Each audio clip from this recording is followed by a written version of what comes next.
validation, now I validate myself. Building inner strength, putting doubt up on the shelf. No more unnecessary drama, no more wasted time. Climbing higher constantly, making my own climb. Standing on higher ground, where excellence is found. My potential knows no bounds. Raising the bar, breaking ground. My network is my network. Choose your company wise. Surround yourself with eagles, not with sheep in disguise. Every interaction is a reflection of my brand. Quality over quantity, that's my personal command. Standing on higher ground, where excellence is found. My potential knows no bounds. Raising the bar, breaking ground. Whoa. I'm not just living, I'm manifesting my vision. Cutting through limitations with surgical precision. My expectations are my compass, my respect is my shield. To mediocrity and chaos, I will never yield.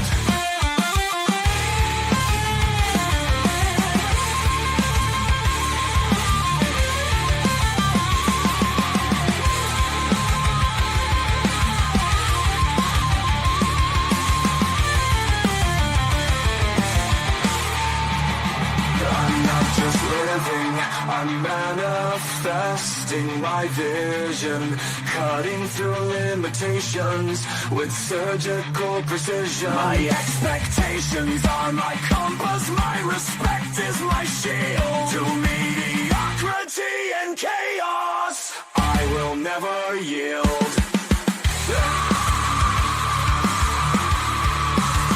Standing on higher ground, where excellence is found.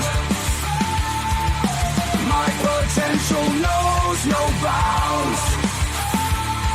Raising the bar, breaking ground.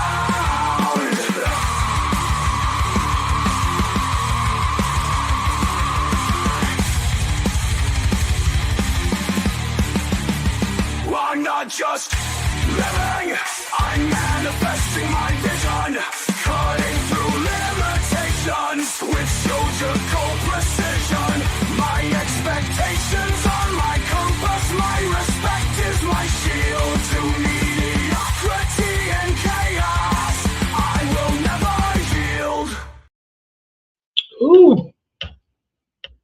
How you doing, ladies and gentlemen? Welcome to This and That. I'm your host, Xander, where we're talking about this, that, and everything in between.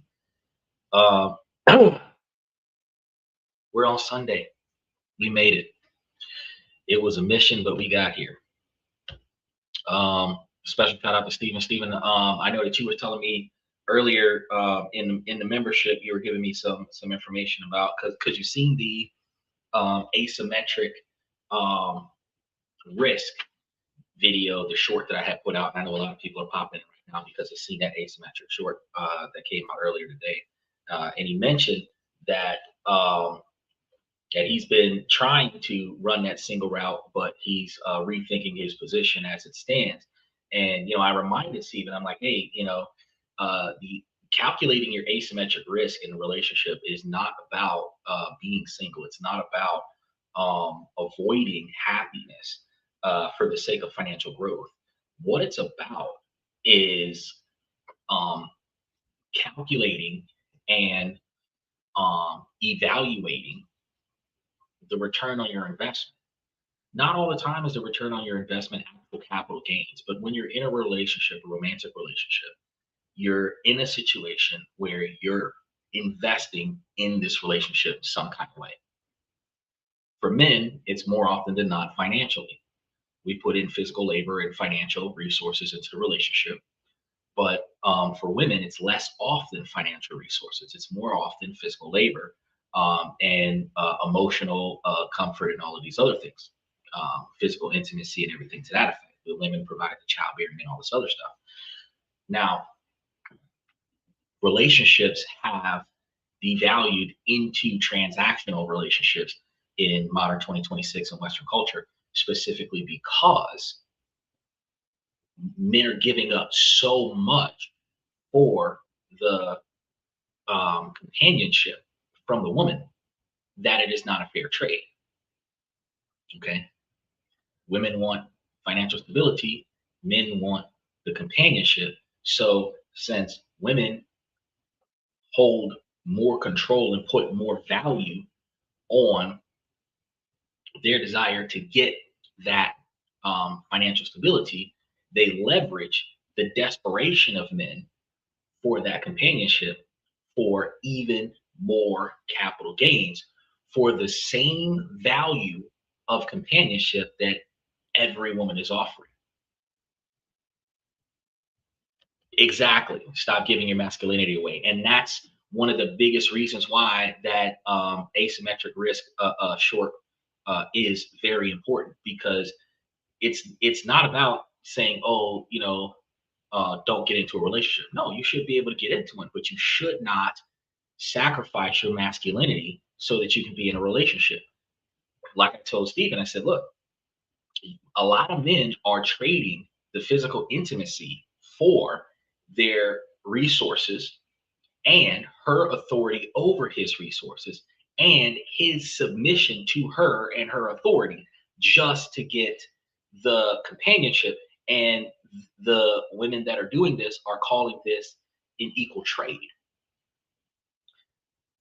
Well, if the shoe was on the other foot, and I always talk about uniformity, if the shoe was on the other foot, would it be a fair trade for a woman to work all day, come back, give all of her resources to her man, and do whatever he tells her to do?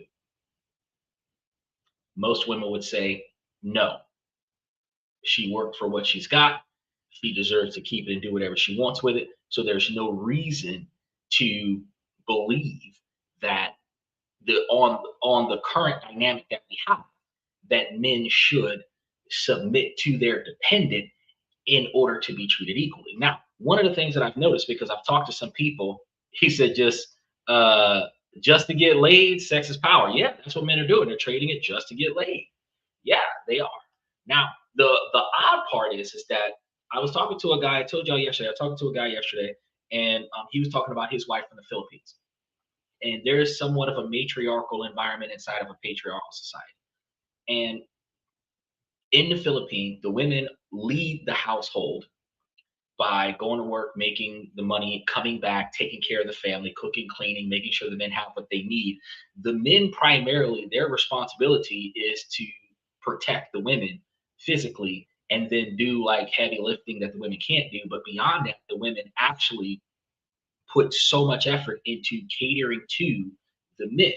So the men don't have to be the breadwinners. The women will be the breadwinners, but the women will be the breadwinner and still protect and respect and support her man's capabilities to protect and provide for the family. Now, in a patriarchal society like the United States, if you take that leadership capabilities from the Philippines and incorporate that into the Western society of equality, you would end up with a woman that's willing to go to work, make money, come back to the house, and partner with her man, not dominate her man, to make sure that he has everything that he wants and needs. And then she's cooperating with him to balance the budget so that they have extra money to invest and grow and improve. So like I told Stephen, I said, bro, you need to calculate in every relationship you get in your return on investment. And your return on investment is not so much how much money you get back off of the girl you invest in. The return on investment is how much do you benefit from this woman after you've invested in her. What is she doing to improve you and your way of life so that y'all together will be better than what you were alone. That is when you're gauging your return on investment in a relationship. And women do the exact same thing, but the difference between women and men is that a woman can gauge her return on investment by how much money the man spends on her, which is how much less money the woman has to spend on herself. Women don't, in Western culture, spend money on men like talking about. They're very objective to it. They're willing to go 50-50, meaning the most that she's willing to pay is for herself. But they're not willing to say, I will provide for my husband and take care of the kids. But we recognize that, the feminist movement back in the 60s was for the women to have the freedom to do more outside of the house and still be the wives and mothers at the house while their husbands are off to war. And this is very important dynamic for us to recognize and remember, because two things just came up after we recognized that the draft is going to be mandatory come January, or signing up for it at least is going to be mandatory come January. The other issue that we recognize is this year, they're now, if they weren't already, they're now enforcing it now, terminating passport authorization for men that owe more than $2,500 worth of child support, of unpaid child support. So if you have a child support bill from an old case, because less people are being hit with child support in court cases these days, but if you have unpaid child support, they will nullify your passport. Now, I don't know how that works with using it as an identification card here in the United States, but from what I understand, as far as traveling out of the country using your passport, they're not going to let you do that anymore, right? Because you owe money. It's just like suspending your driver's license and other such things to get that money out of you. They restrict the man's freedom to do stuff because of this financial obligation to a woman who doesn't want him to have his kids, more often than not. Now, the wild part about this is that if the men have this responsibility, the men should have the authority on top of that. Now, Michael said, I see you, Blue. Special shout out to Blue. Michael said, in the Philippines, most women become nurses and move to the United States as traveling nurses. You're right. But the women in Philippines also have 4 to 7 languages under their belt, and English is one of them. Most American women can barely speak one language. And yes, that's going to be another thing. When you're dating a Filipino woman, the women take care of the family. Therefore, when you marry a woman in the Philippines, you're marrying her and her family. So, like American women, you might marry her and you got to deal with her hair, her nails, and fake eyelashes and shit. But when you marry a Filipino woman, you got to deal with her mom, her aunt, her uncle, her grandpa, blah blah blah blah blah blah blah. Right? So the cost of the woman is no different between an American woman versus a Western woman, outside of the fact that it's cheaper in the Philippines than it is in America. But there is a difference between the two women, because the American woman has a handout of entitlement from her man for him to express how much he cares about her by doing things for her that cost money, versus the Filipino woman that's doing everything she can to save him money. And then he's able to take that extra money that he's saving and send it back to her family to take care of her family. You're still, if you're sending $1,000 a month back to the Philippines to take care of her family, which is probably more than what she would have got paid to stay home and take care of her family, you're still spending less than what you would spend $2,500+ a month on an American woman. And the American woman's going to treat you worse, probably not even going to commit to you, but the Filipino woman would give you 15 to 20 years of her life for that $1,000 a month that you're sending back to the Philippines, right? The dynamic is the return on investment, the difference between the two behavior patterns. One woman will respect you and appreciate you and value you because you're taking care of her family in another country. The other woman will disrespect you, show absolutely no appreciation for you, and then trade you off for the next man that has $1,100,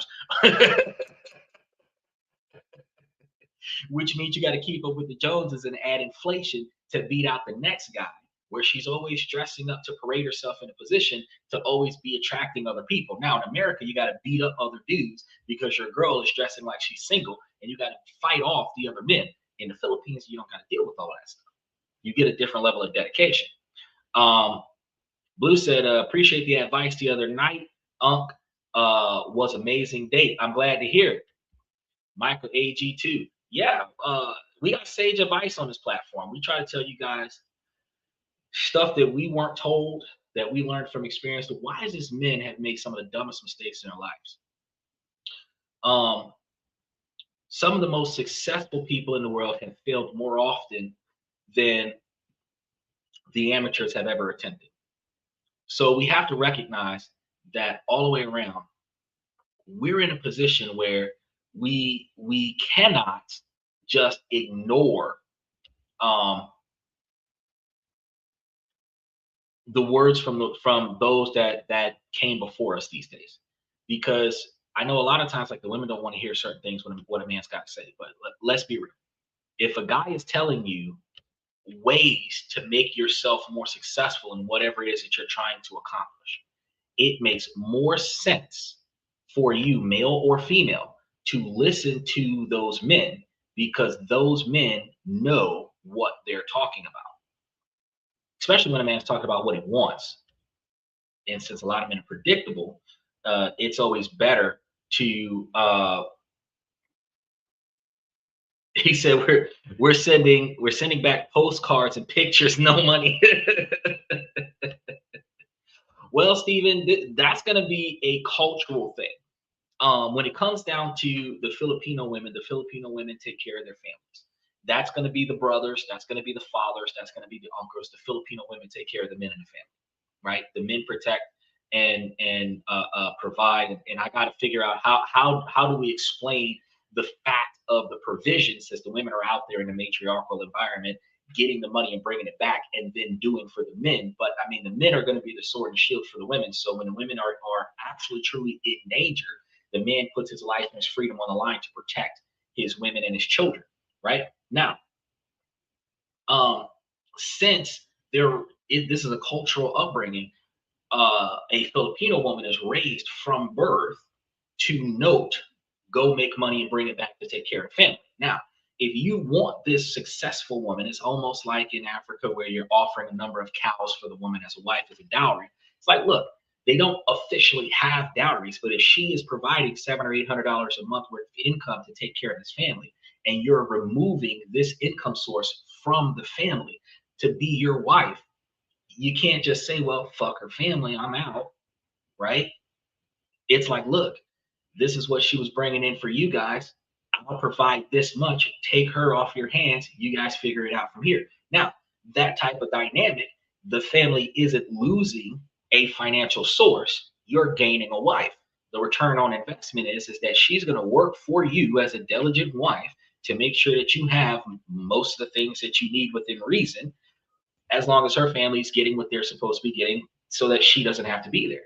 And you've got some women that'll manage her family in one country and still live with you in another country, and it'll work out. And the dynamic is because Filipino women save money. They spend more money on food, and this is like home cooked food and everything like that, but they save money in other places. Instead of hiring people to fix things and build stuff, they would try their best to fix things and build stuff to make sure that the cost for workers is reduced as much as possible. For most of us Americans, we believe, you know what, fuck it, I'll just pay somebody to come do it. But if she's got mechanic skills, she's going to be sitting outside fixing a car. Instead of me paying somebody else $5,000 to rebuild the car, she would rebuild the car. It doesn't matter how many weeks or months it takes for her to get this car back up and running. She'll fix it herself on her free time, where the most I have to do is go buy the parts. The money I save on a mechanic, because my wife is willing to fix a car, is the money that I can now spend on things like sending it back home to her family so that her family has what they need in her absence. So it's not so much, oh, I'm just going to send a postcard with a picture on the back of it with no money. If you're valuing what the woman is bringing to your relationship, you're willing to pay for her hair and her nails and her fake eyelashes and high heels and Prada purses and shoes and expensive dinners for an American woman to disrespect you in public. You should be willing to pay for a woman that's going to cook and clean for you, do your hair, pluck your toenails, build stuff in your house, grow a garden, rebuild the house from the ground up, rebuild the car, fix the washer and dryer, rebuild the microwave, and go to work and bring back your income and balance a budget with you and cook home cooked meals more often than going out to dinner. I think the trade-off is worth $1,000 a month because you're still spending less. You're still spending about $1,000 to $1,500 a month less on that Filipino person than what you would be on an American person, and you're getting a whole lot more out of it. That's just my thought process on that. But to each his own. Now, here on This and That, I typically start off by letting you guys know that we do not let the sunrise without going live, but we don't always start on time. So we ask you guys to like and subscribe, hit the notification button, mash those reaction buttons while you're watching the show. Also, take a look at the membership, because throughout this week, especially going into next weekend, you're going to start seeing a lot of things going into the membership now that I have a little bit more free time. Things are starting to level out. So we're going to start seeing more progress in the membership. So make sure that you guys dive into the membership and see what you can get out of the membership. Now, being live 7 nights a week, we got different topics every night of the week. Tonight will be questions and comments from the fans. So appropriately structured questions for appropriate topics or questions that I'm willing to answer. Beyond that, kind of not doing the inappropriate questions or the inappropriate topics. Then we have on Monday, Tuesday, and Wednesday, business and politics, where this Monday, we're going to be talking about the third term president situation. But we typically on Mondays talk about how the politics negatively impacts your ability to make, save, and invest money. Then Tuesday is supposed to be the second segment of our cybersecurity discussion, as Stephen had asked us about a couple weeks ago. But we still talk about ways to make money, save money, invest money, budget money, different ways to look at your money. Right now, we're covering ways to protect your money, because building your wealth is very important for your personal peace of mind and your financial security. Now, after that, we talk about on Thursdays different countries around the world that you can live and potentially invest in, which allows for you to make money in multiple different countries. When we start thinking about traveling, I have to do a little bit more research. There is some Haktua kind of virus going on. Michael, you might know a lot about this virus. There's like a Haktua virus out there. I don't know what it's called.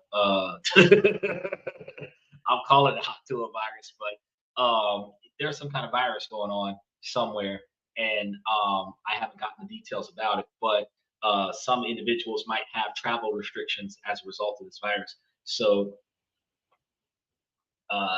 that's going to be an issue, and we're going to be paying a lot of attention to it. I'm going to squeeze it in somewhere and try to cover it to see what it is and how it impacts our ability to travel. But money-wise, you want your money to go places that you can. And international investing with financial technology allows for you to be able to invest in countries that you've never seen before and make profits off of them without ever having to go there. Then we have on Thursday, Friday, and Saturday, personal development, self-improvement, relationship topics, negotiation, socialization, building your brand. And then we start talking about for your professional side of things, promotions, raises, retirement packages, forced retirements, and then severance packages when you get fired off the job. And that's when we start giving you guys a lot of information about how to build your 20 and 30-year plan, why it's so important, and what that would look like, because reverse engineering that helps you with doing what you got to do today to get you where you want to be at tomorrow. Michael says, save money, buy U.S. postage stamps at 1/3 the value from me. If you've got a lot of postage stamps and you're trying to sell them, that'll work, but that really depends on the value of your postage stamp, because a forever stamp will always be used no matter how old it is. But a monetary value stamp, like a 5-cent stamp, a 25-cent stamp, a 10-cent stamp, if it's 55 cents for official priority mail, you're going to have to put a bunch of stamps on your envelope to equal 55 cents, or just put a forever stamp up there.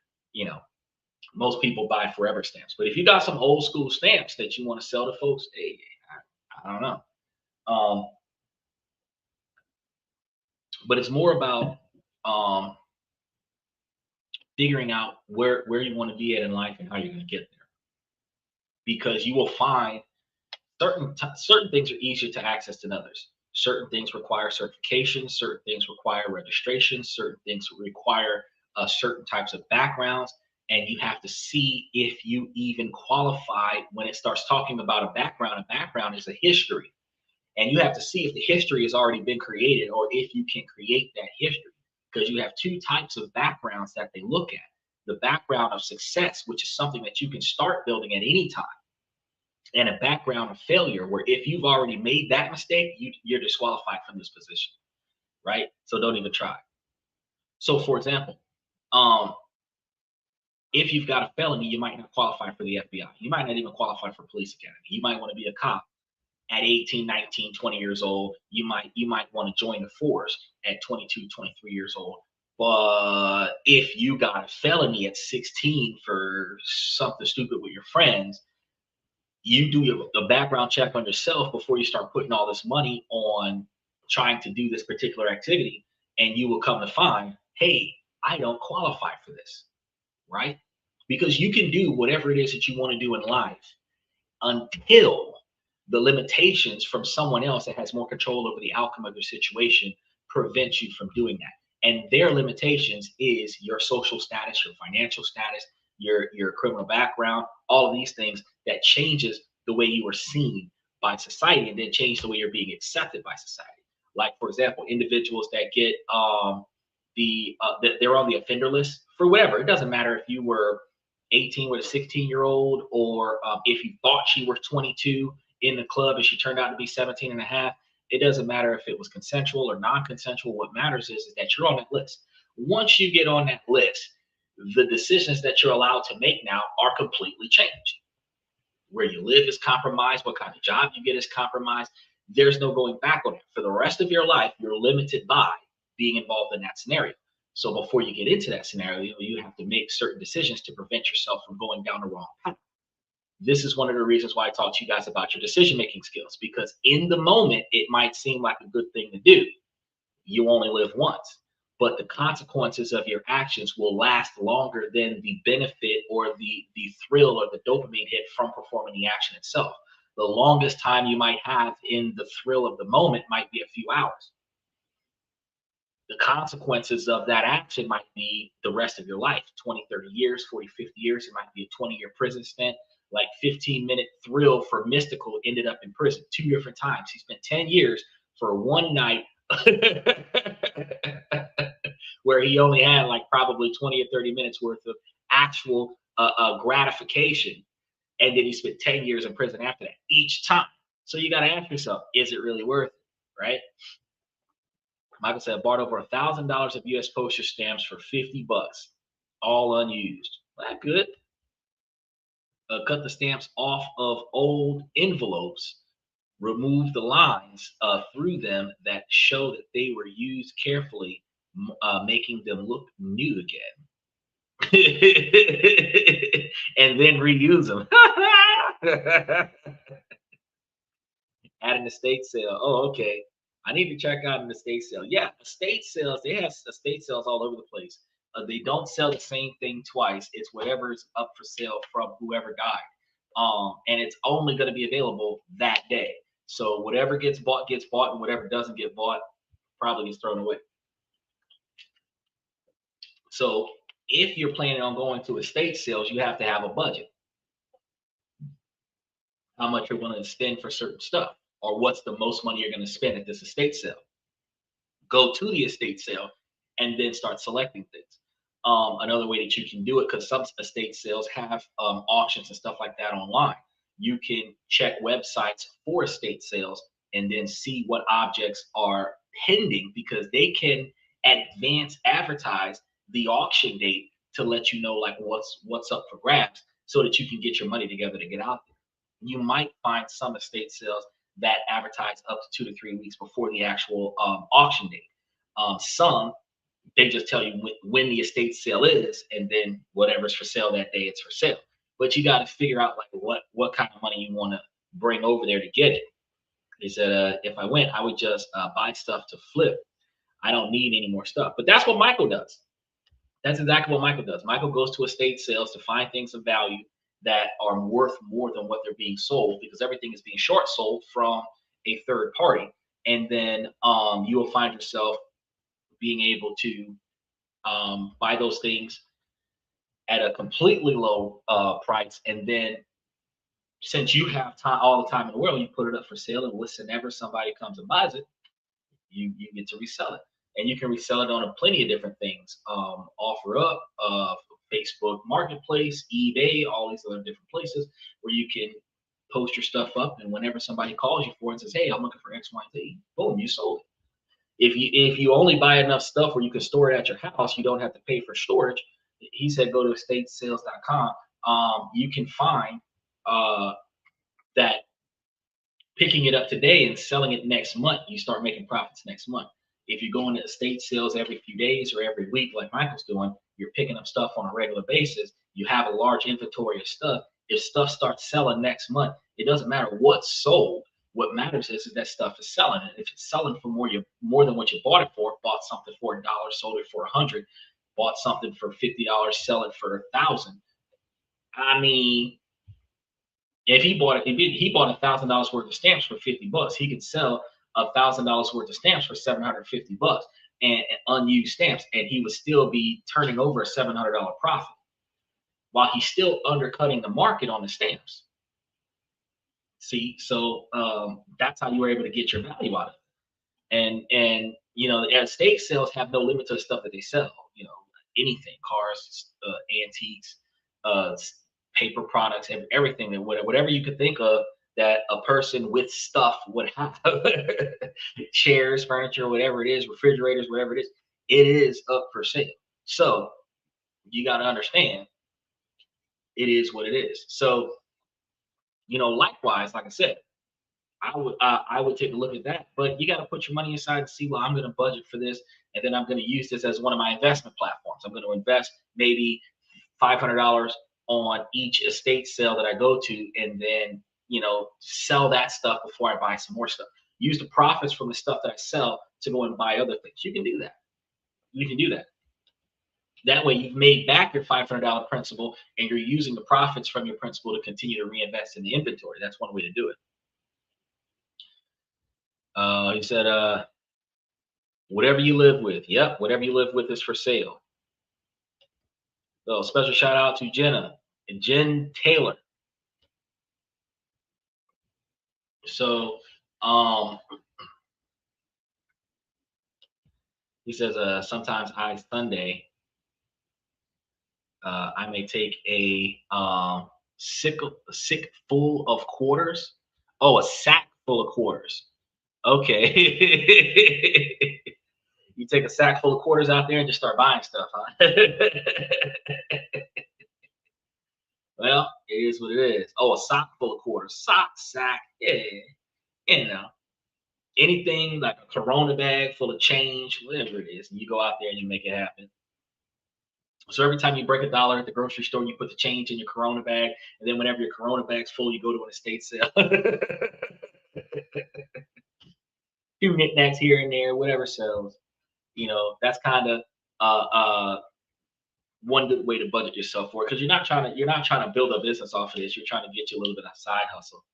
Oh, I know. Back in the day, the T9 used to be there. Now it's auto correct and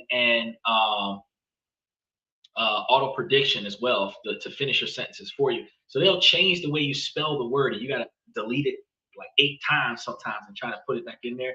Yeah, it does a lot. When your browser history is accurate, it actually can fill in the words for you and spell the words correctly, but not all the time. Because sick and sock and sook all have similar letters, and the context clues don't always help them. So soccer quarters do 2 things, money and to beat the people with. Oh, so you bring a soccer quarter, just enough money to buy what you want and outbid everybody else. You just reminded me of them hustlers back in the day that would walk around with the Crown Royal bags. That's what I'm trying to tell you. The Crown Royal bags. Because what they used to do, they used to go out to the liquor store, get them a bottle of Crown Royal. They would drink their Crown Royal, smoke, keep the bag. Then they would put their stuff in their Crown Royal bag. Not always change. Sometimes the way they made their money was in that Crown Royal bag. So you will see them open a Crown Royal bag, pull some goodies out, make a little bit of money, put the money in the Crown Royal bag, zip that bad boy shut, stick it in their pocket.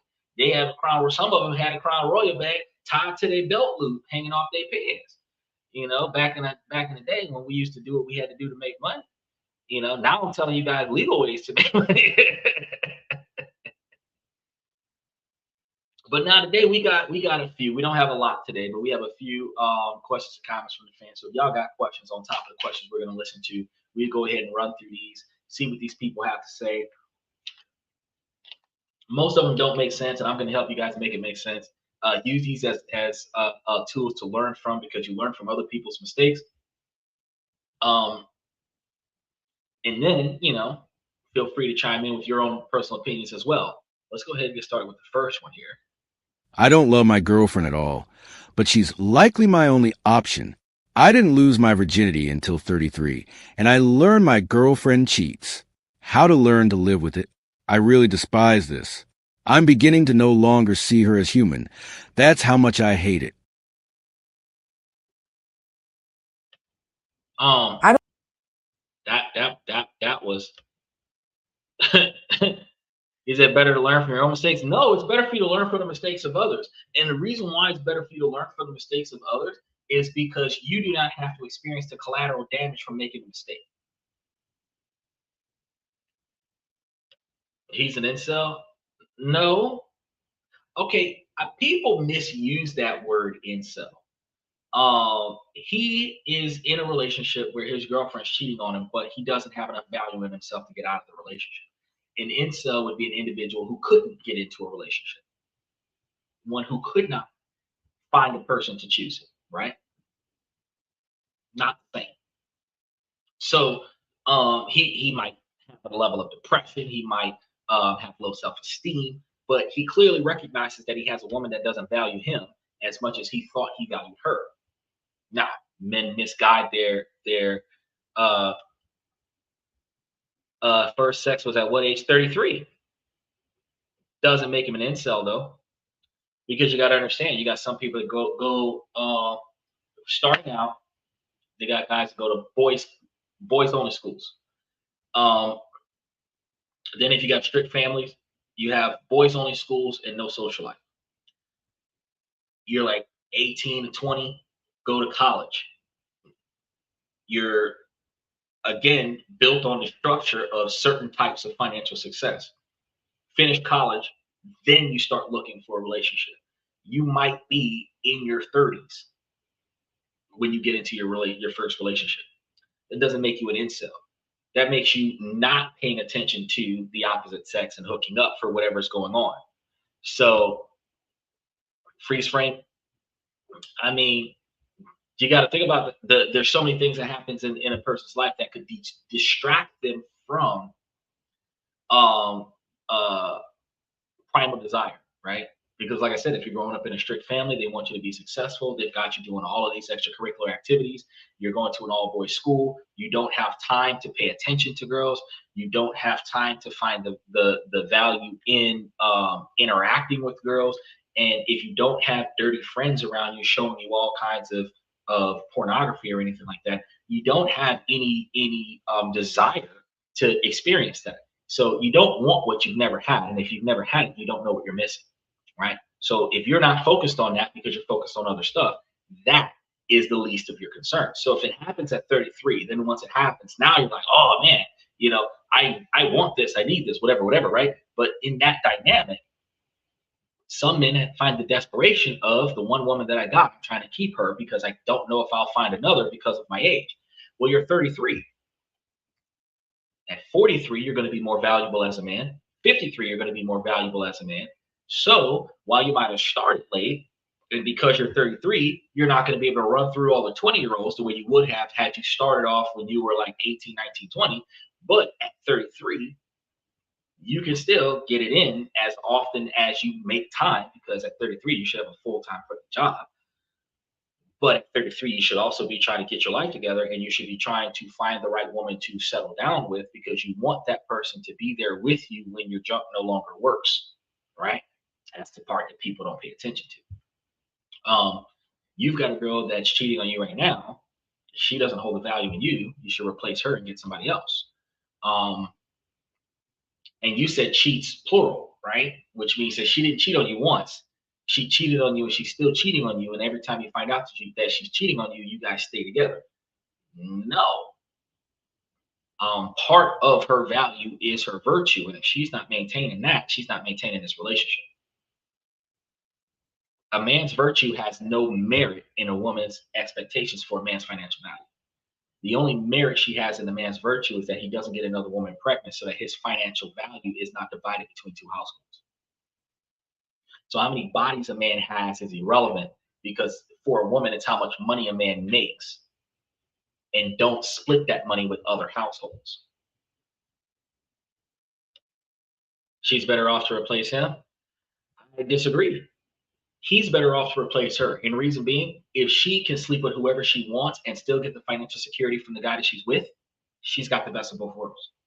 There's no reason for her to jeopardize her financial subsidies by leaving a stable paycheck to go find an unstable paycheck when she can smash all the dudes that she wants and stay with this guy. So for her, it doesn't benefit her to replace him, but it does benefit the man to replace the woman, because the man does not have the stable relationship that he's looking for. He doesn't have the security. He doesn't have the value of virtue from the woman.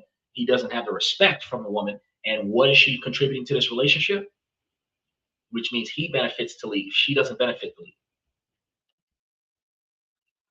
All the sex she had was before the guy married.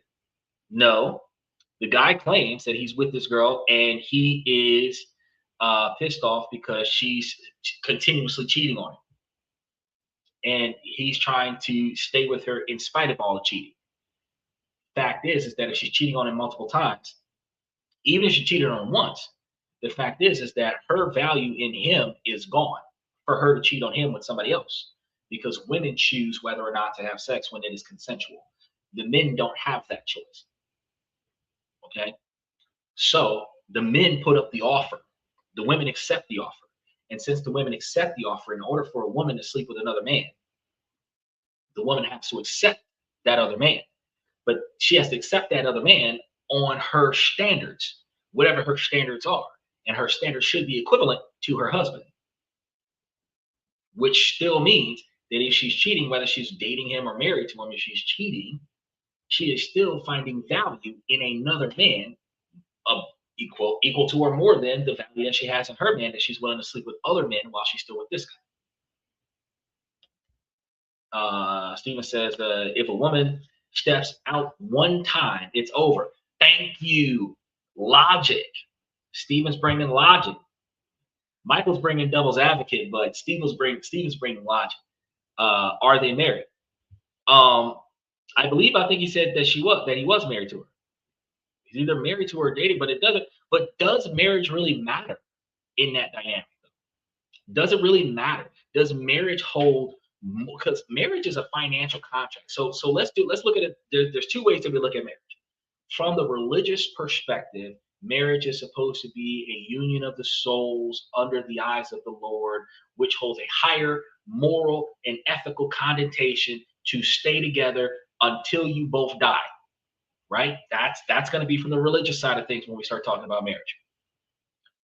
From the political side of marriage, marriage is going to be the financial union of two separate estates.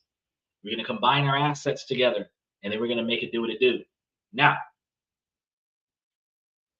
under both dynamics, no party is supposed to breach the sanctity of the marriage. However, from the dynamic of dating to marry, you are supposed to be exclusive to the one individual in a monogamous relationship, which means you're not supposed to step outside of the relationship. If you step outside of the relationship before marriage, if you're not living together, you have not combined your estate yet. If you moved in and you're living with one another before marriage, you have combined your estate. So if you're living together, you're sharing finances, you're sharing responsibilities, you have shared stuff. It's equivalent to marriage. The only difference between living together, dating for a number of years versus being married for the same number of years is the fact that you get tax deductions for 150%, which in my personal observation, I feel like you're being cheated out of a situation, because if she has a job and he has a job and you both file joint, you get 150%. If he is the only one with a job, she doesn't have a job, and he files joint, that 150% is a bonus. It's added bonus because she's a dependent. But she loses 50% filing for marriage, 50% of tax deductions. One of them loses 50% of tax deductions because instead of it being 200% for two people, it's 150% for filing joint, right? But those are the tax breaks that you get, 150% of whatever the benefit of a single person would be. But her value in the marriage is her value in the relationship. It doesn't change. There isn't a higher value in the marriage, because what she is doing and what she was willing to do before she got married is what she should be doing and what she should be willing to do after she gets married. Because putting the ring, like I tell you this all the time, guys. I use this Pokemon reference all the time. Marrying a woman is not like touching a Pikachu with a moonstone and turning him into a Raichu. Marrying a woman is going to be a symbolism situation. Her mentality is not going to change. If she's treating you like shit before you get married, she's going to treat you like shit after you got married. If the dude is treating you like shit before you get married, he's going to treat you like shit after you get married. People don't change just because you go through a ceremony. The same way people don't change just because they say I quit smoking. No. Some people can effectively change from the choice of changing, but an external change in their life doesn't cause an internal change in their behavior patterns. You can go from one job to the other, but if you're a shitty employee, eventually you're going to get fired from a new job. You can go from one school to the next, but if you get expelled for fighting, you're probably going to get expelled for fighting. You have to choose to change your decision-making skills so that you don't continue experiencing the same outcome. He said almost every 18 years, the government gives a huge tax break for having kids. Right. But notice what you just said. They're giving huge tax breaks for having kids, not having kids while married. So you could be single and have kids. And now with the tax breaks that they have out there for child support, the parent that's paying child support gets deductions from contributing to child care. Therefore, you don't have to be married to get that deduction. You just have to have a child that you're providing to. Marriage does not change that dynamic.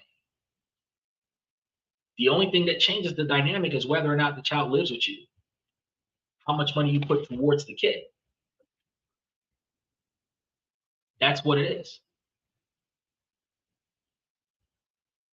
You know, that's a huge shift in everybody's expectations, right? But none of that has anything to do with her value in a relationship, which also means that if she's not bringing that value and she's taking whatever value she does bring and giving it to other people, the guy is the one that's not benefiting, not the girl, which means the guy should be able to leave the relationship and find a better valuable or more valuable woman that will better suit him in the relationship. He said, was it Trump or Biden that gave a tax break for kids? I'm not understanding your dynamic. What are you trying to prove here? Because first of all, we're not talking about the tax breaks. You're kind of sliding us down a rabbit hole of some sort.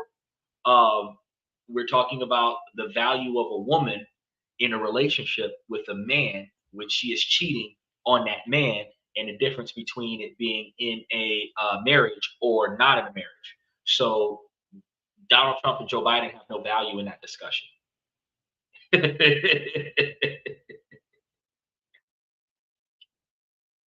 Unfortunately, Michael, I'm not the guy that likes to travel down rabbit holes. I'm the guy that makes it make sense, and it doesn't make sense.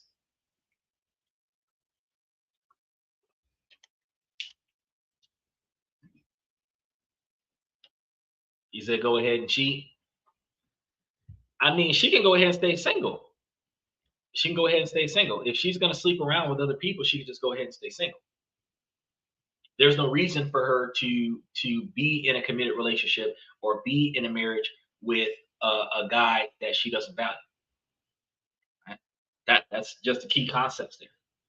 And women should be paying attention to choice, because why restrict yourself in a relationship with a man that you're not happy with just because he's paying for the things that you want? Why not be in a relationship with somebody that makes you happy? And they make you happy not because they buy you stuff, but because you're genuinely happy with this person, even if the person is broke. Because happiness doesn't always come from money. Because all you got to do is be real and come to me and say, hey, I want other partners. And I will say, peace. Well, of course, because unless she's telling me that she wants to bring other females into the house and I can do stuff too, where they're going to share the same allowance. Otherwise, I'm going to be like, nah, not going to happen.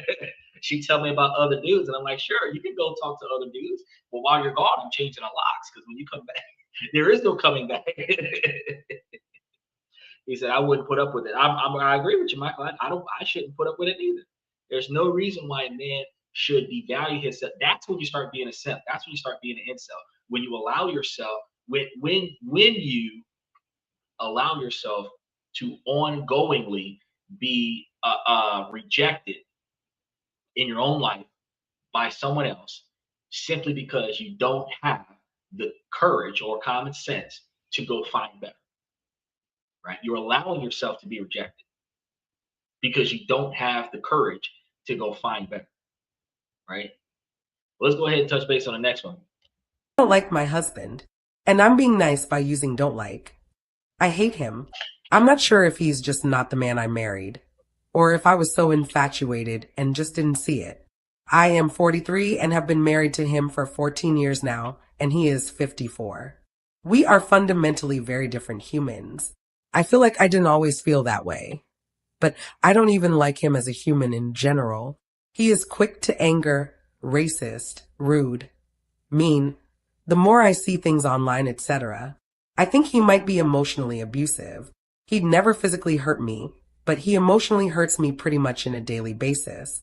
He has mental health issues, depression, anger, etc., but refuses to consider therapy, as he's just as smart, if not smarter, than any therapist. He's also never been diagnosed because, again, won't go talk to someone. He blames how he is and how he thinks is so low of himself on his parents in childhood, but doesn't do anything to work on it. I love his parents, by the way. He blames anything that isn't right in his /our life on them or on me. He is rude and disrespectful in situations that don't call for it. Like, we were at a coffee shop and instead of self-serve milk, they poured the milk behind the counter. And instead of just like thinking, okay, not they place for me, I won't come here again, he says something about it to the person. And it's not usually what he says, although sometimes it is. It's the tone in how he says things. He can't let people have their own opinions or thoughts on things. Basically, if you don't agree or see his viewpoint on things, you are an idiot, and he's going to make sure he speaks to you in a way that you know you are stupid and worthless. He devalues that my job is hard too. Sure, it's just an office job, but it takes a lot of brain power. He has a physical trades job, and the commute is an hour or more each way. So yeah, I have to work full time and do everything, and I try my best. And if it's not done, I'm lazy, I'm fat and unmotivated. I don't appreciate that his job is so hard and that he pays for our whole lives, and I have no clue what it's like, etc. I'm not able to feel upset or sad or mad even if he's just yelled at me for literally no reason, because then he gets in a depression about being mean to me. And I just have to console and be like, it's okay. I understand you were a trustee at XYZ and not really me. I'm just always waiting for the next time he's going to be mad about the shoes I didn't get to putting away yet, or that a piece of broccoli went bad in the fridge because we didn't eat it in time, or the shirt he's wearing feels small because he's put on weight and I need to be better at making us exercise more and never have treats, etc. I feel like it wasn't like this at the beginning. I want to leave, but don't see how I possibly could. I'd never make it on my own. I'd miss his family. I'm too old to be starting over the way I'd have to. I don't know that I could live on my own. I don't have my own family here. I wish I never married him. All right. Let's start off with special shout out to Isaac. How you doing, brother? Good to see you. Yes, Michael, she should just go ahead and divorce him because she wants out of the relationship. It's a relationship built on resentment. Um, Unfortunately, somewhere along the line, she stopped liking the things that he did and the way he did things. Well, the things that, yeah, the things that he did and the way that he did them. I understand how she feels about people with physical labor jobs that don't hold value in non-physical labor jobs. I've experienced that before, and I know that people tend to try to make it seem like their occupation is more prestigious when it's really not. That's a psychological thing, uh, but there is a magnitude there that beyond that, like for example, she used the coffee shop thing. If he wanted to pour his own creamer and the coffee shop pour the creamer behind the counter, yeah, that's he should be able to vocalize his discontent in certain places. Now, a lot of times, everybody these days, a lot of these people are supposed to be so woke that they want to diagnose everything, and then they want to make it seem like anything that they don't like has some type of mental instability, because they just don't like it, not because it's mentally unstable, but because it just unfavors them. So when women do that, it really turns my brain off to understanding their plight, because you're basically devaluing the person before you tell me what your problem is. Your problem is you don't feel seen, you don't feel respected, you don't feel appreciated. That's what your problem is. But you're going to say that he's crazy and he has emotional concerns that hasn't been addressed yet. So as a result, it's all his fault. It's not all his fault. Some of the things he's complaining about, like your inability to address the needs of the family, is issues that he has a concern with that you're not doing. You're probably going to throw that on the excuse that you go to work. He's going to throw up the fact that he goes to work and his job is harder than your job. Now you're saying he's devaluing your occupation because you're not doing things like making sure your husband has clothes that fit, which is a responsibility or role of a devoted wife, making sure that your husband has clothes that fit, especially if he's giving you the money, right? So it really depends on what you're not doing. It's a one-sided story where she's ultimately playing the victim. Michael said, "Nice mug. Get your logo put on. Get your logo put on it." This particular one came out before the podcast, and I've never gotten rid of it. So if I got another one, I would get one with the logo on it. But I have a coffee cup with the company logo on it. So yeah. But you said that she feels trapped with no money. Well, she's not trapped. She's used to a lifestyle that she otherwise would not be able to pay for on her own. She doesn't want to leave the guy because she doesn't want to leave the financial lifestyle that he's providing to her, but she does not want to submit to the expectations that he has in the lifestyle that he's providing to her. So she's dealing with a level of rebellion, and that level of rebellion is coming from the feelings of not being seen, not being heard, and not being valued and appreciated the way she wants to be valued and appreciated. The way that she can work on that is, instead of, because like the man said, that a lot of the things that he feels and does stem from his childhood. Um, yeah, Michael said, "I know you're gonna pick this one apart." Yeah, yeah, yeah, I am. But a lot of the things that the guy said, that it is something to do with his family and his childhood. Yes, that is true. He knows what's wrong with him. Is he going to do something about it? That's up to him, But he knows that a lot of his poor decisions stem from a behavior pattern from his childhood. A therapist would tell him that, but he'd pay that therapist $250 to hear that. He knows. Now, how does he get through that? How does he get past that? What does he do different? Not all the time does a therapist do anything other than make you face your own reality and accept it for what it is. Then, if you have a proactive therapist, they might give you ways to go about doing things differently. Like, instead of talking to people a certain way, talk to them a different way, you'll get a better result. That's something that the wife isn't learning, because she needs to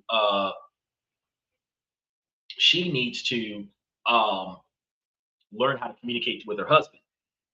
Find out the things that he wants, ask instead of expect, and then change a little bit. But you got to understand, they've been married for 13 years. She's 44. That means that she found him at 31. She was already set in her ways, and she stayed with him for 13 years, refusing to change. Now that she's 43, her biggest fear is that no other man is going to want her at 45, 46 and divorced. No, not with the attitude she's got now. He's carrying a lot of baggage from childhood. He is, but she's carrying a lot of baggage too. I'll tell him for free. Exactly. Stop listening to Wilbur. Special shout out to some guy. Some guy asked a stupid question. How do I stop being dumb? Well, you can't, buddy. At a young age, you do dumb things because you're motivated by your friends to do dumb things. You live in a moment, so you're gonna do dumb things. The first step in not doing dumb things is recognizing that the things that you do are dumb. The second way to stop doing dumb things is look at the long-term consequences of your short-term actions. Take, for example, jumping a fence and swimming in somebody else's pool, the locked fence, swimming in somebody else's pool, criminal trespass. If somebody with you is in that pool and they accidentally break something, now you have criminal vandalism. Criminal trespass and criminal vandalism, while can be perceived in some situations as misdemeanors, there's a strong possibility that enough times getting that charge, you can end up with like third or fourth degree felonies. Right now, imagine if you have from your childhood a lot of forced entry criminal charges on your background. You start trying to get a job, a legitimate job, at 21, 22 years old. You find yourself in a position where they don't want to hire you because you're likely to break in and steal something from them because of what's in your background. Another thing is that even though trespassing is misdemeanors, if you go to move, if you've gotten a felony within the last 3 to 5 years, and if you got a misdemeanor within the last 1 to 3 years, they won't accept your application. So if you want to go party with your friends, hop a fence, trespass in somebody's neighborhood, in their backyard, you're throwing beer bottles all over the place, leaving cans all over the place, you got criminal mischief, criminal vandalism, littering, and public disturbance, disturbing the peace, public nuisance, right? Public intoxication, right? And then you're underage drinking, right? Now, 7, 8, 9, 10 charges, right? Now, you try to go and get you a new apartment, they run a background check. This just happened a year ago. Nobody wants to rent to you. Now you got to stay on your parents' couch for 2 or 3 more years until you find somebody that'll rent to you. If somebody rents to you, now you're in a low-grade neighborhood where they don't care what kind of background you have because you're surrounded by criminals. You don't like the neighborhood that you live in, but it is what it is. He said, that's right. You made the first correct move in your life by coming to this podcast. That was the first smart thing to do, some guy, 722, by coming here, because you got plenty of wise men that'll tell you how not to be stupid. But this is one of the things that we teach you guys. The best way to stop doing things is look at your long-term consequences. Take, for example, you got friends that like to smoke weed and throw their weed on the ground. Who cares if they're smoking the weed? A lot of places have no weed laws anymore.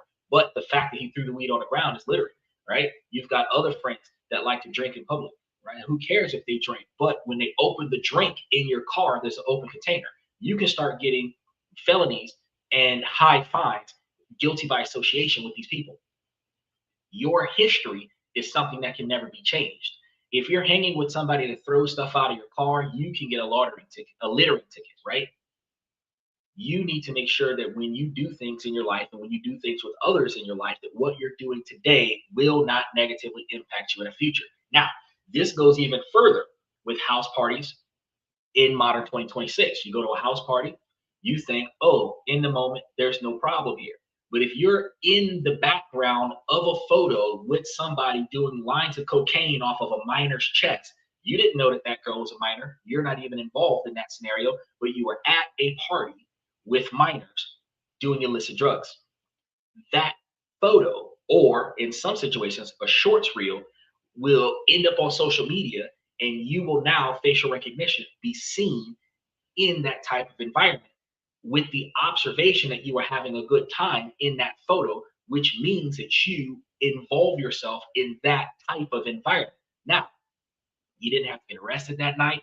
Nobody had to file a complaint that night. The minor could have went home, and that would have been the best Girls Gone Wild night that she had for spring break. But now you're trying to get a CEO job, or you're trying to get a politician job. And now this video that's on somebody else's social media platform comes up out of nowhere, where you're involved with underage sex, drugs, and alcohol. You have to be careful with what you do and where you do it at, because what is in the past you cannot change, and what you want to do in the future will be limited and restricted by what already happened in the past. So that's how you stop being stupid. Start planning for your future and make sure that the decisions today don't impact your future tomorrow. So you want to go to a house party? You want to go to a house party with a bunch of 40-year-old men. You want to go to a house party that's got some females in there? You want to make sure that all of them look old enough to be your fucking grandma. Otherwise, don't go. You want to go to a sorority party? You're asking for trouble. You're asking for trouble. Michael says 549,000 people died from smoking pot last year. Sorry, that was cigarettes. Doesn't matter. It could have been cigarettes, could have been pot. Either way. 40,000 people, 40,000 people died from tripping and falling, right? More people died from tripping and falling than self-inflicted gunshot wounds. He said, if you were in a photo like that at a party, you might be too drunk to know it is happening, and now that it is tied to your reputation for life. That is the biggest issue. Because let's say that you were standing there, let's say some chick got up on the bar, let's say they start doing what they're doing, you're over here hammered, 5 drinks in, woo, party like a rock star there, Coyote Ugly over there, right? Woo, right? Then all of a sudden somebody tags you with a social media post where that chick was 17. But you're in the background because the photo came from across the bar, where the bartender took the shot of what was going on for publishing on their website to show that their bar has big parties. You're seen in the background supporting that person that turns out to not be grown. Your reputation is doomed for life. Individuals who like to, in their younger days, they like to pose with the smoke, they like to pose with the guns, they like to pose with the alcohol, they like to be seen somewhere. Their whole social media post is full of drugs and alcohol. Look, when you start going to professional world, all of your employers are nowadays asking you for your social media handles. When you get arrested and go to jail, the judge and the police officer are asking for your social media handles. And if you give them out, or if they do a deep dive and find it, you are explicitly ousted by the selfies you take, the solo videos you take, the group videos that you take, photobombing somebody else's shit, standing in the background of somebody else's shit. You've seen a lot of those detective videos where some bitch in the background didn't even know that the photo was being taken. The person that was being taken a photo of was not affiliated with the person in the background. Person got caught up in the background photo. Now the police know who that person is. The problem is you got to be careful what you do and where you do it at, because otherwise your past will destroy your future and your present self will not know. And that's one of the reasons why I tell you guys to rethink your decisions in the forefront. Is that 186,000 people died from smoking pot last year. Sorry, that was cancer. You do realize that setting weed on fire and then using the tobacco products, all of the chemicals that are in the rolling papers of the tobacco products is in the same rolling papers that you're using to roll up the weed. So while people say that the weed plant itself doesn't kill people, which is true, when you set fire to the weed plant using tobacco products, it's going to have the same effects, right? But you're also going to increase short-term memory loss and increased appetites, modifications of your metabolism. People, when you stop smoking, you either gain a bunch of weight or lose a bunch of weight. Crazy. No one has ever died from smoking pot. No one has ever died from eating pot, right? But yes, setting it on fire is what causes the cancer, not just the chemicals in the tobacco products. The damage of the lungs. He said, Steve, now you become a politician. I don't think that would work out for me. Anything that you smoke is not good for you. Exactly. Exactly. Um, I tell people all the time, you can get the same effects from the marijuana by sprinkling it in your food, putting it into your drink. If you grind it up real fine and turn it into like an herbal tea and just pour some hot water on it and distill it like a tea bag, you can get the cannabis flavored tea, get the same contact high that you would get from setting it on fire. The only difference is that you don't have the carbonation in your lungs, the CO2 that you're inhaling that's developing the lung cancer.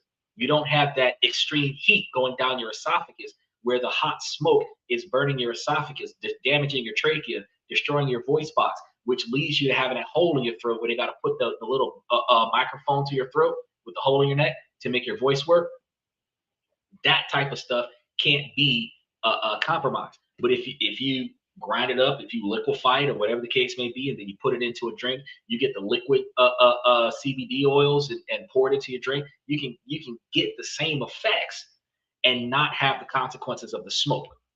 The fire burning it is going to be the biggest health risk that you're going to have with it outside of excessive consumption, right?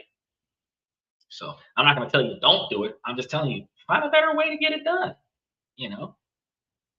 But if you're gonna do it, might as well turn it into a big ass fucking hookah, get you a gigantic distillation chamber, and then use it as a massive incense in the house where you bomb the whole house out. If you're gonna do it like an idiot. All right, let's touch base with the next one. My friend confessed again. I'm exhausted. I'm 19 and I have been friends with this guy, Mike, who's 29, for a few years now. He's known me since I was 16, and this year marks the third time he has confessed his feelings for me. Our relationship has always been complicated. He has violated my trust before and our values do not match. The truth is I care about him, but I have never really seen him as someone I could build a future with. I've asked myself, do I love him? And can he give me what I need? And the honest answer is no. I've known that for a long time. He knows it too. Anyways, we hadn't talked much for months because life pulled us in different directions. I got a job, he was dealing with his own issues, and the distance honestly made things feel calmer. Recently though, I went through a breakup and I was devastated. I cried for days. When I finally talked to him about it, he was surprisingly supportive. It felt like maybe our friendship was stabilizing again.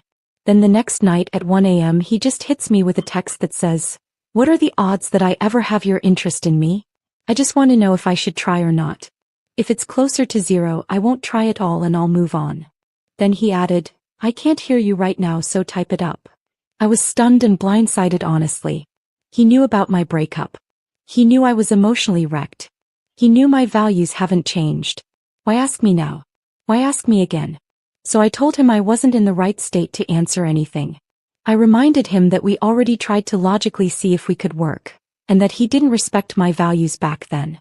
I said I cared about him, but I was in too much pain to even understand my own feelings at the moment. Instead of respecting that, he said, if it's just a label of being a religious name, I couldn't care much. I'd take that in a heartbeat. Later he added, it's not force if I choose it. If it's just a label, I can take it. Doesn't matter to me. That hurt. He made my faith, something deeply important to me, sound like a costume he could put on just to get the benefit of being with me. He made it sound small. I told him he can't just call himself something he isn't. You can't say you're a rock and magically become one. Being a religious name is more than a label. It is a lifestyle, a belief system, a commitment. But he kept pushing. Just give me a definitive answer. If not, I'll clear everything and try to move on. At that point, I was exhausted, hurt, and honestly annoyed. After way too long, he finally dropped it, but now he's acting like nothing happened and trying to be friendly again. Now I'm stuck.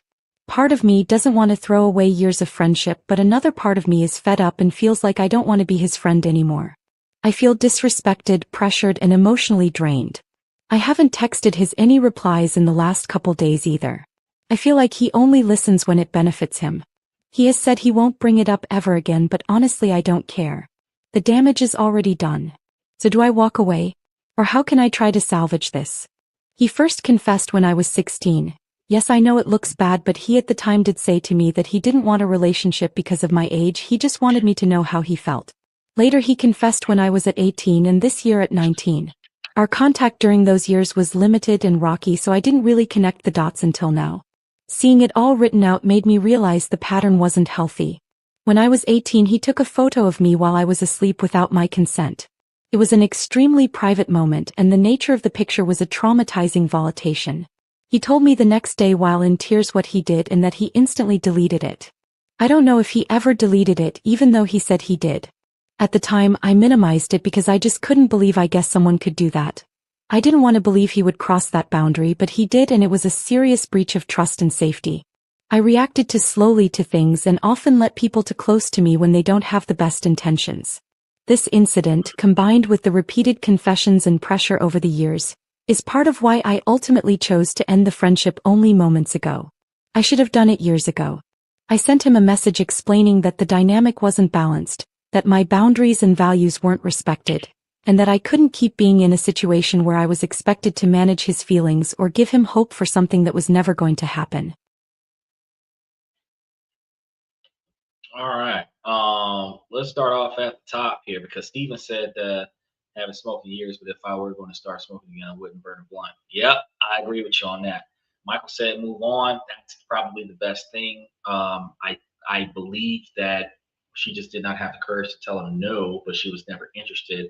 What women have to understand is that men do not become friends with women just to be friends with women. Men use the friendship position as a dynamic to be still involved in the game without actually having the ability to be on the field. So, from what I understand, he's 29, she's 19. So, when she was 16, he would have been 26. Um, him being in the friend zone because she's too young would be clear that he's waiting until she's grown before he does anything explicit. Emotional bonds can be formed at any age, but the legal appropriate age for physical contact has to be above the age of 18. Um, so the issue that we have, Michael said, good call on the man's part for the communication, and I do agree with that. Being able to now make he made a play at 18 when she was grown, so we're just going to be friends at 16, and then make the play at 18, and she ended up in a relationship with somebody else, and then after she broke up with that guy because clearly, she doesn't make the right decisions on men. She goes back to the first guy who still wants that relationship from her. Now at 19, he's like, hey, are we going to do this or what? I think that she's not paying attention to him, and she's not really understanding the reason why they even have a friendship to begin with was because he wanted something from her that she wasn't aware that she was actually being a proposition for. And I think that her lack of attention to detail, and a lot of women are in that position where, because it doesn't matter if she has a platonic friendship with the guy, because she has the emotional fulfillment that she gets from each guy that she has a friendship with. And that's what women look for out of a relationship outside of money, is the emotional fulfillment. Men need that physical connection. So for the guy to put the physical connection on the back burner until she's of legal age, now he's like, hey, can we switch this over to the physical connection part and progress the relationship?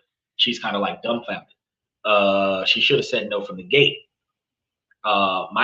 Steven says, because in relation to her discussion about the religious part, she has observations of her religion. He has observations of religion that are different from hers.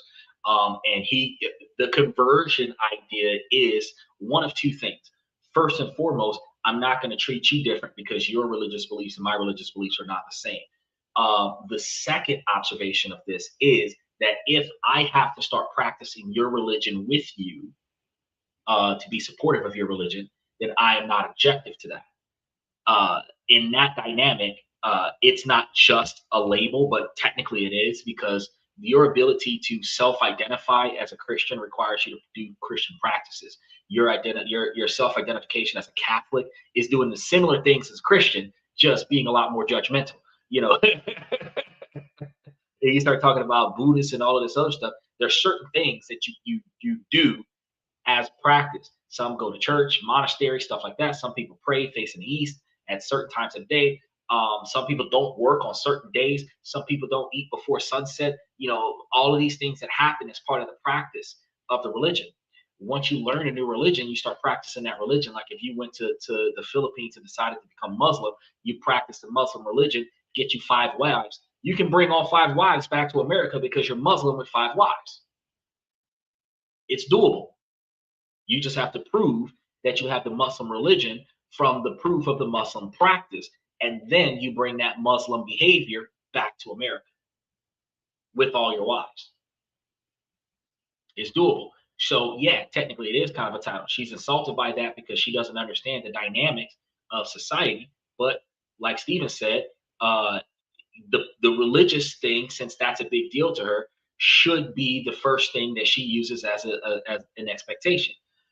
You should have that expectation of the partner that you're planning on getting involved with to have similar religious goals and beliefs. So instead of women chasing a man for their zodiac sign, you know, if you're multi-relation or multi-religious, whatever, or if you're something specific, whatever that is, whatever your religious background is, if that's a deal breaker for you, that should be one of the first 20 things that you talk about. Like, this is my religious dynamic, and if your dynamic doesn't match with mine, we can't go any further. Same thing with political beliefs. If one of you is a diehard Republican, so diehard of a Republican that you would devalue a Democrat just to make yourself feel better for being a Republican, even though you have the income of a Democrat, if that's your position, you as a person need to then look at the other person and say, hey, do you regularly self-identify as Democrat? And if that is true, then we can't talk anymore.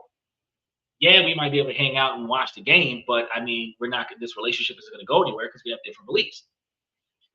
Michael said, don't bring it up again. Yeah, once the girl finally gives you the no that you've been asking about since 18, which is like a year and some change, at this point, if she's not going to progress a relationship, it's time to move on. Yeah, exactly. Okay, thanks. Have a good life. He said that picture was a no-go afterwards as well.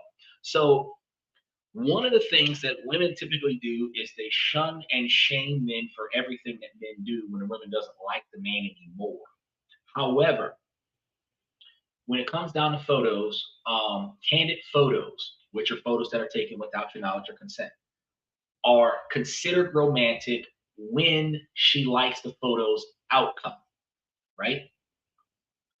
But if she doesn't like the photo's outcome, so say that you take a photo of her sleeping, or say you take a photo with her not paying attention to you taking a photo, and then you take that photo and you put it into some type of portrait or turn it into some type of shrine and idolize her in a moment where she didn't know that her photo was being taken. If she loves the outcome of the photo, it's a romantic gesture. Now, if she hates your guts, oh, you're a pimp. The dynamic is still the same. Women want to be in so much control over a man's actions that they have to get advance consent for every single action and every single moment that a man does something. Now, I don't have a problem with this, but it is a contradiction to a woman's responses and expectations to the spontaneity of a man. I can't be spontaneous and get your consent for spontaneity at the same time. I can't surprise you, but tell you, oh, I'm going to surprise you. Are you okay with that? I'm going to surprise you with a cake. I'm going to surprise you at this expensive restaurant. I'm going to surprise you with this next one. It's not a surprise. It's an expectation. So, you know, if she didn't like, and this is one of the things that I didn't like the way she described it. She claims that he violated a quote unquote boundary.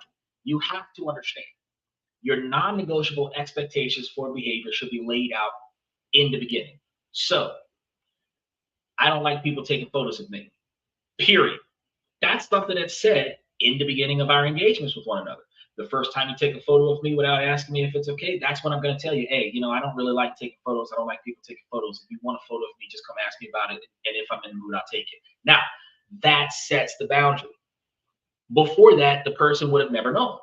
Now, after you set that boundary, if dude comes up and takes a photo of you, that is violating your boundaries. If dude didn't know in the first place, that's not violating your boundaries. That is taking a calculated risk, which I probably would not have done. But in my 40s, I'm thinking, this dude's 29. In my 40s, I'm thinking, yeah, she might be cute. I don't see myself taking pictures of her until after she's my wife. Right? She can take all the fucking pictures she wants, but I don't really take many pictures at all as it stands right now. I don't see myself doing that.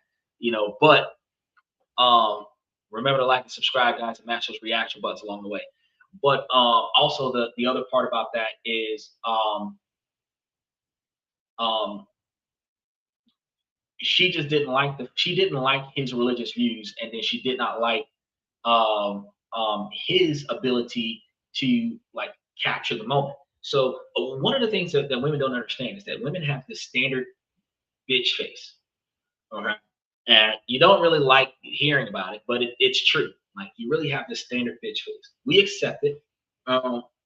Some women master it and give it a strong, attractive, masculine, feminine, diversity look kind of thing.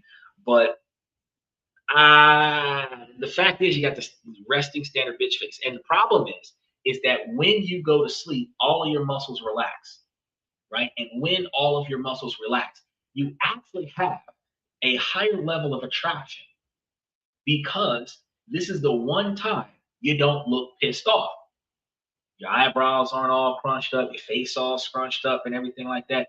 This is the one time, because your muscles are relaxed. That candid shot, that Kodak moment, some men actually capture that photo. Because we don't get to see this side of you. This side of you with no makeup on, not putting on a front, a genuine look. That look is a golden look that only can be captured while you're actually sleeping. Now, some women are going to be like, oh yeah, he's a dirty guy for thinking he's creepy, blah, blah, blah, blah, blah. Okay, and these are the same women that have no problem with having Jack Sparrow paint nude portraits of them for art class and hanging up on the wall. Y'all remember last week's photos, right? Or last week's show, right? So the fact is, you're okay with it when you like the guy, but you're not okay with it when you don't like the guy, but you have no problem with the action itself. So that's kind of the issue that I have with that. So yeah, I agree all the way around. The girl should probably not go out with the guy, plain and simple. He said, I don't work on any days that end with Y. That's a good religion to have, bro. I think that is creepy. Well, I mean, everybody's got their own opinion, but think about this, Steven. If you're in a relationship with a chick and she takes photos of you without you knowing, back in the day, your grandparents would have a photo album of all of the most embarrassing pictures of you from the time you were 1 in diapers until the time you were 17. Photos of you in the bath, photos of you with your first diaper change, first walk, first run. Whether or not you were properly clothed or not didn't matter. They just took a photo because that moment was memorable. It embarrasses you when they show these photos of you to your girlfriend or whatever like that, your prom date or whatever the case may be. But it is a standard cultural behavior, right? It's not creepy. However, throw a chick that you're dating involved, and what your grandparents used to do to you now all of a sudden becomes creepy. You were a toddler when it was happening. So you were under the age of 18. So, like, the action itself is not wrong. It's just a dynamic that women are going to shame men for doing things, to the fact that men don't feel comfortable with doing things, to the fact that men never do anything, and then women are upset about the fact that men don't do anything. Well, we're afraid to act. We're afraid to take action anywhere. Men cannot, a public park is no longer a public park for the public. A public park is only for women and children. Why? Because if a single man goes and sits into a public park by himself, reading a newspaper, where there's like 3 to 5 women there and 8 children, the women are going to straight up call the guy a creep for sitting in the public park. It's supposed to be for the entire public, but it's not for the public park. Women ostracize men in a lot of places. Men can't go, not because they're actually doing something inappropriate, but because society allows women to dictate that men are not allowed. But there's nowhere in society that women are not allowed, not even the bathrooms. We would prefer the women not to be in there, but the women can go wherever they want, do whatever they want. However, men are limited to what they're allowed to do. The action itself isn't wrong in the sense of capturing the moment. Now, had she been wasted and he took all of her clothes off and he was taking photos of her in that fit, that would be creepy. It is the context of what's going on. You got to understand that. Now, still, if she didn't feel comfortable with the situation, that would be a reason to not linger your friendship. And that's why I tell women on a regular basis, you got to understand that if a guy is willing to be friends with you, a guy is willing to date you. If you're not willing to date the guy, you shouldn't be friends with the guy. That it is what it is. Some cultures, like in the Philippines, Asia, a lot of countries in Asia, they start off hanging out with you as friends with the friends to dating mindset, dating to marriage mindset. So as long as you are presenting yourself in a fashion where they will commit to you, they will commit to you. They will go from, oh yeah, we were friends for like 6 to 9 months, then we started dating, and 25 years later, we're married with a handful of kids. In America, it is first contact, first date. By the 3rd date, we're sleeping together. By the 12th time we're sleeping together, we're living together. Within 9 months of living together, if we got a kid, we're getting married. And now we've known each other for all of 5 years and have been married for about 4 of those 5 years, with a 2-year-old and a 3-year-old under our belts. That's how fast we're moving in Western culture. So the normal dynamics that we used to do in the 70s, 80s, and 90s, us 80s babies, we're the last generation, sometime maybe some of the 90s babies are the last generation of kids that had photos taken without our knowledge, and sometimes not. Never did we consent about it. That mom or dad would just come out of nowhere with a fucking Polaroid and that's what it was, right? And we, that's it. That's all we would do. That's all we would do. But we would not resent our parents for taking photos of us. And then at high school, when we go to prom, or the first date between 16 and 19, and oh, I think she's a good keeper. Let me show you some baby pictures. That's what parents always do. And they will go and get the most embarrassing ones from before you were old enough to walk. And they've got the first meal, and you see what I'm saying? And no, mom, don't show her those. The girl doesn't get up, oh, you're gross, and walk away. Oh, this is cute. She gets to see a side of you that nobody else gets to see. That collage of candid photos is a side of you that nobody ever gets to see. They're okay with it when it's that dynamic. So to me, I'm just thinking, I think that she's being a little bit too much, but I also believe that because her views are not the same as his, and she wasn't interested in him in the beginning, that she allowed him to linger for the emotional support. But that wasn't a guy that she was interested in. And I think that she should have just put her foot down in the beginning, 16, 17, 18 years old, like, look, grandpa. Because when she was 16, he was 26. He was 10 years older than her the whole time. So when she was 16, he was 26. He was pre-ordering. She should have been like, nope, we can't even be friends. And then when she turned 18, she should have turned a no into a hell no, because, you were talking to me before I was old enough. Now, no is extra no. But I mean, she's decided to let that linger. Now that she's putting her foot down, I think, that's probably a good foot. But for the dude, he should have just left a long time. I think he was just there far too long. All right, let's go ahead and touch base with the next one. We got, I think, a couple more left here. I ended a marriage 5 years after the fact, after figuring out the girl had a husband when we hooked up. Back in college, I hooked up with a blonde girl from one of my classes.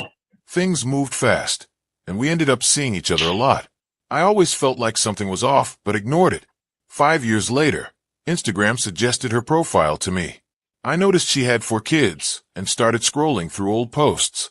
That's when I realized she had been married the entire time we were together. I instantly felt disgusted knowing I unknowingly helped someone cheat. So I messaged her husband and sent him proof of everything. The whole situation exploded, and one of the kids turned out not to be his. Now I feel torn between guilt for exposing it and feeling like he deserved the truth. Damn. Well, I'm gonna be honest with you. A lot of people do this. Um, when you find that the person that you're sleeping with is cheating on somebody else, that they're in a more committed relationship than what they are with you, that the revenge side of you wants to ruin their marriage the way that they ruined your life, and then the vindication side of you is going to want to go and tell the other person to liberate them from the deceit. I'm going to be honest with you. What you did with her is none of his business between you and him. Um, would you want to know if your wife was cheating on another dude? Would you want a guy to call you up and be like, "Hey, I've been smashing your wife for 4 years, for the last 4 years. Let's grab some coffee and talk about this over the Bucks game," right? Like WrestleMania is kind of like let's sit front row and watch John Cena with Backlash with the new WWE title that's coming out, and let's just talk about how your wife has been smashing me for the last year. Let me tell you all the things that we do, kind of thing. Like really? Like, I don't think that that's usually that's what women do. That's a very feminine move. Usually that's what women do. Come and take. She's pregnant. She comes and drops the baby on your doorstep. It's your responsibility now, lady, and walk off. So the woman knows that there's a problem because this child just came out of nowhere, and you know that this child came from an affair, and now she's having this entire mental breakdown because she thought her husband was being loyal and he's not. It's not the other guy's business. Steven said, I would have broke it off and left it alone. Exactly. That's what I would have did. You know, if the husband would have asked, I would have kept it real. Yeah, I would. I'm not gonna lie to the guy. Be like, no, I ain't been smashing a girl. Like, nah, bro, not yeah. Every Thursday she slide by on my day off, and I give her what she asked for. But like I didn't know that she had somebody. I'm not gonna seek him out and let him know that we're involved or that we were involved. But as soon as I find out that she got a whole fucking family, like, that's it. I'm blocking her, leaving. That's it. Hoping nobody else finds out about it. He said, on the other hand, I would like someone to tell me if they found out, so that is a tricky situation. The tricky part about it is that the lack of confidence in your ability to select the right person. So here's the thing. If you're doing everything you're supposed to do for your woman and you believe that you picked the right one, you are supposed to be able to trust her to not do anything that you wouldn't do. The dynamic here is that if you're going out on a limb, you're trying to convince a girl to stay with you. That's your first mistake. Trying to convince her to stay with you because you're not what she wants. She just wants what you're offering her, right? Which isn't you, it's just what you can do for her. Now, because you're putting yourself in this scenario, when what she wants passes by, she's likely to cheat on you with what she wants because you're not what she wants. You might be what she needs, but you're not what she wants. And women only want what they want. They can give two shits about their needs. That's why nice guys finish last, because what women need is the nice guy with the stability. What women want is the volatile, toxic guy with the adventure and the excitement. So they choose what they want. That's their type, toxicity first, until they get tired of it. And then when they get tired of that, then they go after what they need. So if you're finding a woman that sticks with you for who you are and what you're able to provide for her, not just able to provide for her, but who you are, for richer and for poorer, then you don't really have to worry about her going somewhere else. But here's one of the dynamics. This is the other side of the tricky part, Stephen. Most men believe that they would want to know if their girl is cheating on them with somebody else. But most men choose to kill the messenger. So if one of your homeboys came and was trying to tell you that your girl was trying to sleep with them, you know that your homeboy's a man whore, you would say, oh, you're just trying to toot your own horn, blah, blah, blah, blah, blah. You would not believe it. You'd be in denial. If a stranger came up and they wanted to hit on your girl and they're coming telling you, oh, she gave me her number, blah, blah, blah, blah, blah, you're going to want the guy to prove to you that she is in fact cheating. You're going to have a whole episode of cheaters. They're going to have to show you video. They're going to have to show you phone photos. They're going to have to show you DM communication and all of this other factual evidence to prove to you that what this guy's saying is true. No guy on their face is going to be able to tell you that your girl was seen at a Starbucks getting dirty with a dude behind the counter, and you're just going to believe that. Most men don't do that. We have a high level of denial. So do we want to know? No, we don't want to know. That's why, who was that? I can't remember the name of the artist. He made that song, I Don't Want to Know. If you're playing me, keep it on the low. We don't want to know. We just hope that if it is happening, that we kind of get a tip off so that we're not looking like a fool for too long. So yeah, nobody wants to be second choice. But guess what? Everybody is second choice.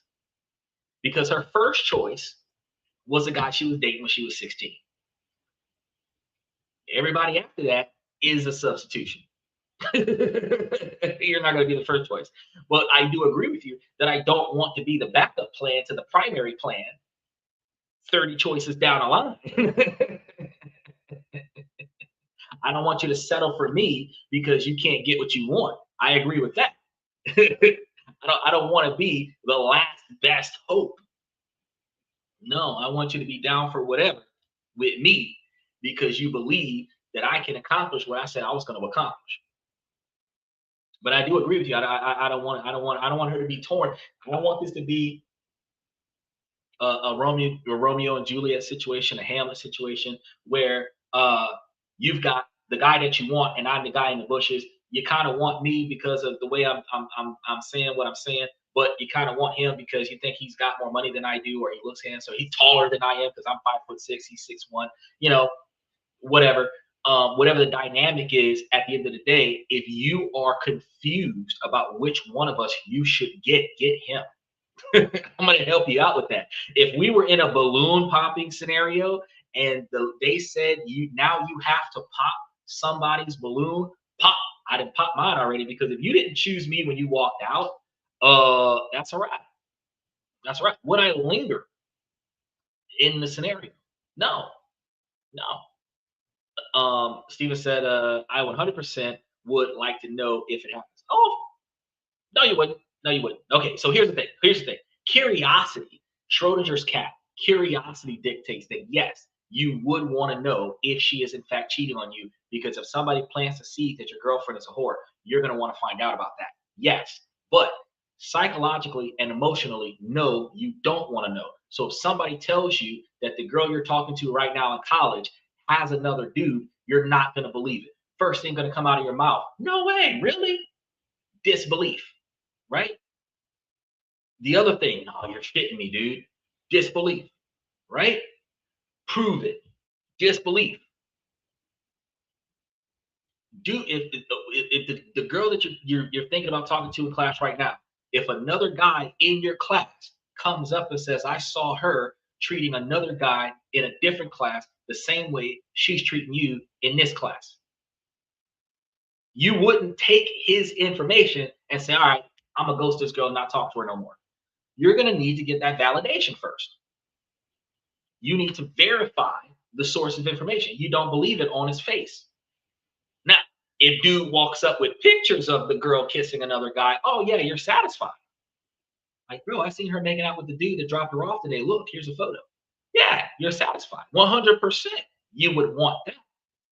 But would you be able to say that you married this girl, you've been living with her for a number of years, you're home early or whatever, mailman comes by and says, oh, bro, some dude's been coming to your house every day for the last couple of weeks while you were at work, like Drew Hill.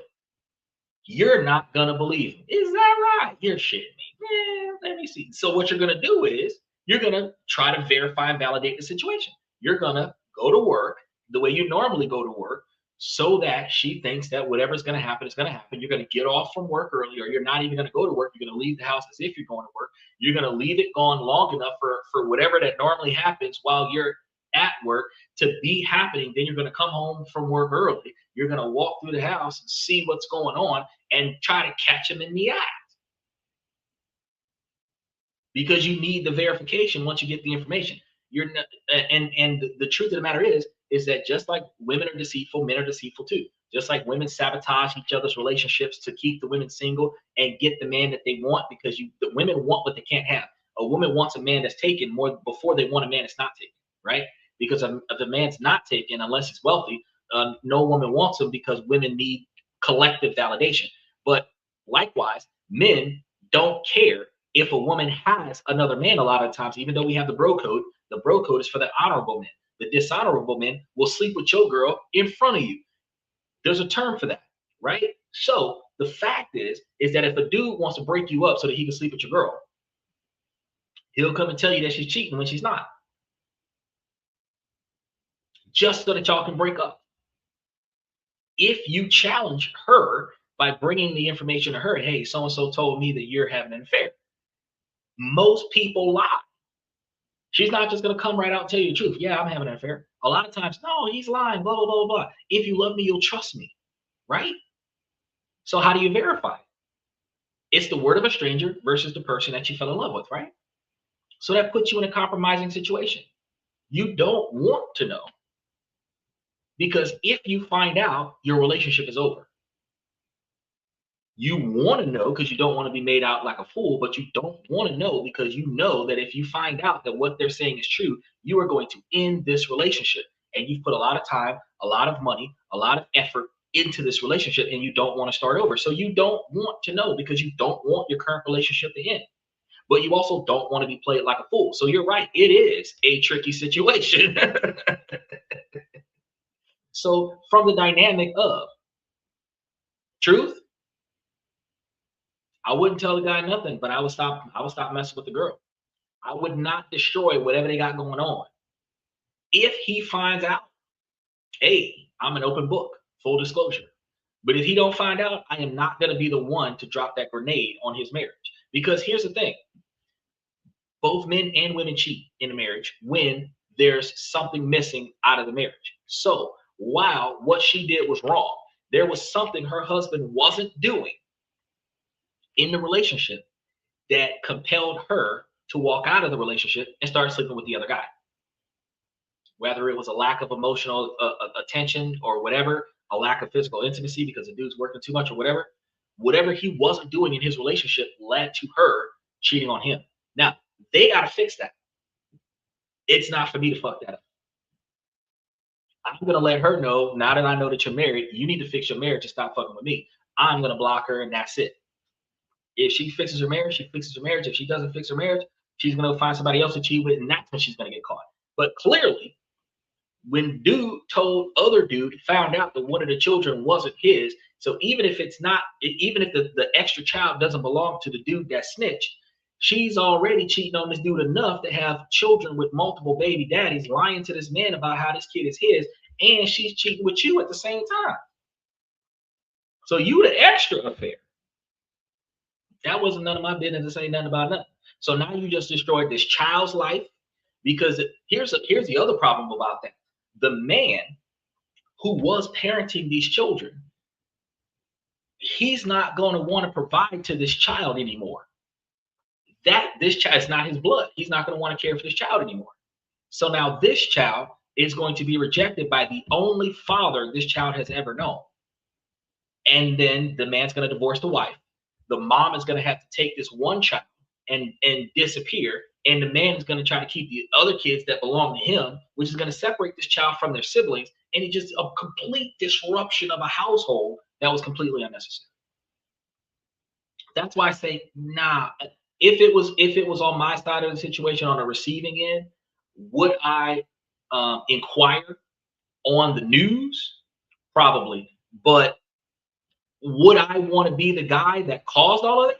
No, I wouldn't. No, every man would reject the extra child. Every man would reject the extra child. Only when you're adopting children will you accept children that are not yours. When you think that these children that are being naturally born in your presence are your children, you are not looking for extra people's children. And in that dynamic, when you find out that the child that was misrepresented as your child is actually not your child, where you didn't adopt this child by choice, you were tricked into this child being your responsibility, that is going to always be rejected by the man every single time because of the deceit. Now, had she got pregnant, had she told him the truth, had he said, I don't care if it's not mine, we'll do a DNA test, we'll find the father, I'll adopt him anyway, blah, blah, blah, blah, blah. Then he knew from the day he took this child in till now that the child's not his. But if he thought this whole time that the child was his, God forbid the child had a health issue that needed bone marrow from a relative, and that's when you find out while the child is about to die that you are not the father, so you can't give the child bone marrow. That's not when you want to find out that this ain't your damn child. When they need a kidney or a liver, you're not a compatible match because that's not your kid, right? But you've been paying for this child this whole time. Yeah, every man would reject that, you know.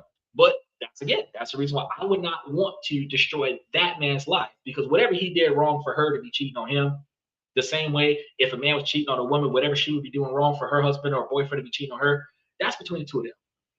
I'm just going to remove myself from the situation because I don't want to contribute to infidelity, not with knowledge. I don't mind sleeping with a chick that I thought was single with no husband, no kids, or nothing like that. But as soon as I find out that she's got fucking responsibilities that she's not taking responsibility for, that's all right. I don't want to have nothing else to do with you. Because how are you going to get with me and be a better person than what you are right now? Because you have responsibilities with them, meaning the husband and the kids and everything like that your ass ain't doing. So what would make me believe that you're going to behave better with me now? That is the reason why I would be like, nah, fuck that, I'm out. If you're dating a girl on a rebound where she just broke up with her boyfriend, you are not the last one. You are the next one, because whatever the fuck happened in that relationship that caused that relationship to fail, she hasn't had time to fix herself from the failure, because she contributed to the breakup too. It wasn't all the other guy, right? The only time it was just the other guy is when he was beating the shit out of her. That's it. But if he was beating the shit out of her because she wasn't following instructions, while you're not going to beat the shit out of her, you're going to get a girl that doesn't follow instructions. So she didn't fix her involvement in the last relationship in either dynamic. And as a result, if you put yourself into a relationship with a girl that just got out of a relationship within the last 9 months, bro, you're ending up with volatility every single time. Every single time you're ending up with volatility, because whatever she didn't do to her ex, she's going to take it out on you because of her baggage from her last relationship.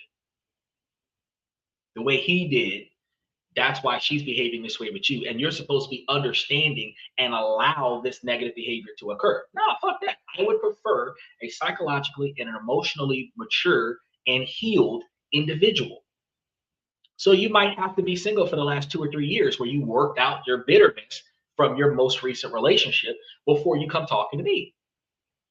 Even if I'm going to date a woman with a kid, I would prefer not. But if I were dating a woman with a kid, how old, Stephen, do you think the child should be before you start dating the woman? Michael, you can throw in a number too. If you're dating a single woman, how old do you think the child should be before you start saying, yeah, it's okay to start dating this single mother?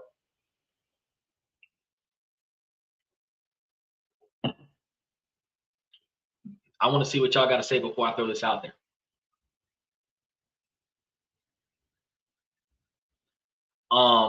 And make sure that y'all like and subscribe as we get through this. I thought y'all would have been faster with throwing out these numbers. I'm not Dario. He said I'm not dating a single mother. But Stephen, no, but hypothetically, because I agree with you. You're 36, I'm 41. We don't need to date single mothers. We need to create mothers. Okay, I agree with you on that. But hypothetically speaking, what age do you think the child should be for you to be able to safely get into this relationship with the single mother?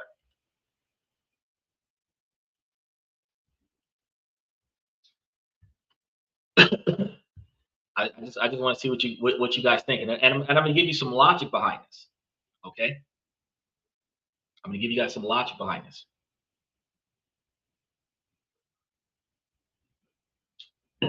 18. Okay, wrong. Okay, well, yes, okay, that's a good age. That's a good age because they're grown and they out of the house. But if babies having babies, she was 16 and the child is 18, right? That would make her 34, which is 2 years younger than you. If you're 36 and you're dating a woman 50% of your age plus 7, right? So 36, that's going to be what? 18 plus 7, which is 25. If she's 25, her child would be anywhere between 10 and 5 years old right now, right? You're not going to wait until that 25-year-old's kid becomes 18, because that means that 25-year-old's kid being 18, she would be like 41 or something. So if you're dating a 25-year-old and she's got a kid, what do you think the age would be? Logic dictates that you would be most effective, and I can do some background research on this to give you guys further fundamental knowledge on this. The child should still be single digits and out of diapers,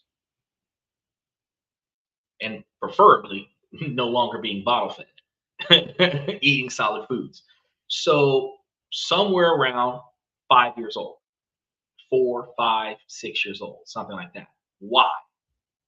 Because they're still at a young enough age to be receivable of a new father figure in their life, so you're not going to deal with a rebellious kid. They're old enough to be self-sufficient to a degree, which means that it's easier for you to teach them and train them and groom them. And she has had 5 years detachment from the baby's daddy, more often than not, unless they're in this like co-parenting thing with the out-of-home care thing. And in that situation, I'm still with you, Stephen, like, fuck that, I'll wait till the kid's 18. But if the father's not in the picture at all for the last 5 years, you've emotionally removed yourself from the father, and the child should have been out of bottles and diapers for the last 1 to 2 years. So you should have been working on yourself now while raising this kid for the last 2 years. Now is a good time for me to step in and say, okay, well, I can take this 5-year-old and your improvement, and the two of us can move forward together, where you might give me 3 more kids. We got 4 kids. One of them's not mine, between 25 and 35, right? And the first kid respects me as the father. Oh, I completely understand that, Stephen, but one of the things that we have to remember is that in Western culture, women are whores. So the fact is that more often than not, you're not going to find a woman without a child, unless they've been getting abortions their whole life. More often than not, the older they get, the more likely they're going to have at least 1 to 3 children. So you're 36, you find a woman that's 35, usually have 3 or 4 kids. Girl's 28, usually has 2 kids. A girl between 18 and 25 usually has at least 1 kid. There are some women that don't have children until they're in their 30s, career-driven women. But those, just because they don't have children, don't mean that they haven't been having abortions, which means that they're still going to have complications with their childbearing. If you're not interested in having a child, you don't have a problem with dating a 41-year-old woman that's already past that cycle. But the fact is that if you find a person, because this is going to be the problem, the older the woman gets, the harder it is for you to find one without a kid. You can find more 18-year-olds without a child than you're going to find 25-year-olds with a child. You're going to find more 21, 22-year-olds fresh out of college or fresh into college, partying at the bars and living life like rock stars that haven't had children yet. But you're going to find just as many 28, 29-year-olds that got pregnant when they were 21, 22 years old. So if you're looking for a woman with no children, you're looking for a younger woman in the first place, which is going to be a little bit more difficult for you. So you're 50% of your age plus 7 is going to put you around 25. You're looking at women that are 22 because they're less likely to have children. I agree with you. So the child, another woman, I am on the same page as you. A woman with a kid has more responsibilities that I want to deal with. But if I find myself with the person before I find myself finding out about the child, and then I find the child at that 5, 6, 7 year old age where they are still cooperative and impressionable, then you have the capabilities of blending that already existing family into your family. I would be less objective at this point than what I would have been 5 years ago when I was your age. And I agree with you. It's going to be a deal breaker. I want all of my own kids. I don't really want step kids, but I can't say that at 45 or 51 that I'm going to say no to at least one of them not being mine. I am going to say that I'm going to kind of try to weed out communication with individuals. And if I find one that doesn't have kids and is willing to have kids, because the ones that don't have kids at 25 and 26 and 27 years old don't want kids ever, whether they had abortions or not. And that means that you're not going to have those kids. So one that's already had kids is more open to having more kids. So if she only has one, that's where I draw the line at. So while one is a red flag, one is a compromisable red flag. 2 or 3, no, that's all right. I'm not even going to go down that path, because the average woman is not willing to give 5 to 7 kids unless you're doing Latin America. So 2.5 kids, which is 2 kids and a baby on the way, 3 kids total, that's the max. So if she's already dropped 1, I'm likely to get 2 more kids out of her before we start reassessing our finances and saying we can't afford to have more. So no kids is better. No kids is like the golden goose. But like B class, that's 1 child. After that, it's total and utter failure, right? Or not even B class, it's like C class. Is A class is a woman with no children, C class is a woman with 1 kid, and anything below that is a failing grade. So, you know, but it when you start having children with multiple women, you start not giving a shit about having multiple kids with multiple different baby mamas, having multiple different baby daddies. Because if you've got 2 or 3, 1 or 2 women, well, if you have 2 or 3 women that have at least 1 kid for you, you're not going to care if another woman has 1 or 2 kids that are not yours, because your kids are still accessible. So it just depends on how you pull that situation together. But the older that you get, because you're 36 right now, but give it 5 more years, 5 or 6 more years, you're going to start saying, you know what, I might, depending on the circumstances, and these are going to be some very, very tight, very, very extreme circumstances, I might accept 1. I might accept 1. It's a huge might. It's like a 20% chance, but I might accept 1. 2, definitely not. And it's 1, it depends on a lot of things. But if the kid is highly cooperative, if the wife is obedient and highly cooperative, we can grow together. We can do, she's young enough to have more kids, this, that, third. Yeah. But if all of it like that's such a deal breaker that if the other 90% of her situation doesn't mesh well, I'm gonna be like, nah, fuck this. This is too much.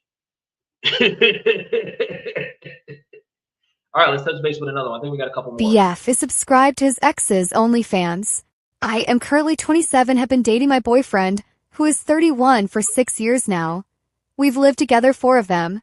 We share a laptop and are both logged into our emails on it. I was using his browser yesterday and didn't realize until I went to Gmail.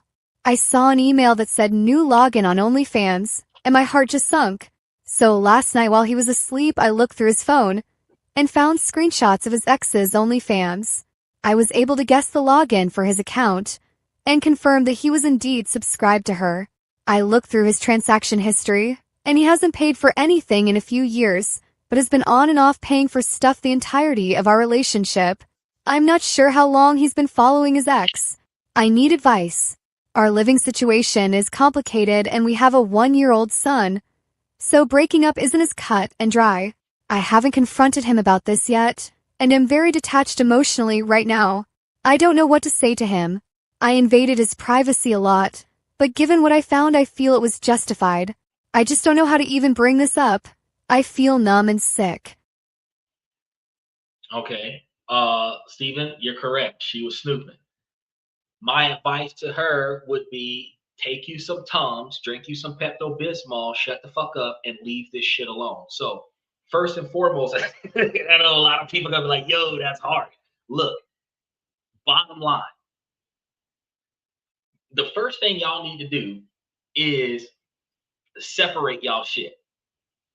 Don't have your stuff logged into his devices. That's the first thing. Because certain shit's none of your business. Steven said, he pays the bills. She is scared to lose the money. Yeah, she's scared to lose the money. That's every single time when a man does something. Well, no, the man didn't do anything wrong. Okay, per se. The woman is insecure and emotionally compromised by the dirt she dug up, minding somebody else's damn business. Now, she might drop the situation the way she wants to because she got comfortable with the standard of living she got with this dude. But she now holds resentment, and she's going to continue festering that resentment because she's not communicating with the guy about the fact that she found this shit. However, Schrodinger's box, Pandora's box, opened this on her own. So she set herself up for failure. She should have left that shit alone. She doesn't want to lose the lifestyle that she has. One of the biggest things that happens with women with children, they don't want to leave the child with the father and go somewhere else. They want to structure a dynamic where they can leave with the child and potentially put the man on child support. Okay? Which makes absolutely no fucking sense. Because whatever she's got going on, she can leave the child with the father. Leave. Go stay with her family. Leave the child. Let the man figure it out since he fucked up the relationship. And then he's not even going to ask for child support. He's going to figure this out on his own.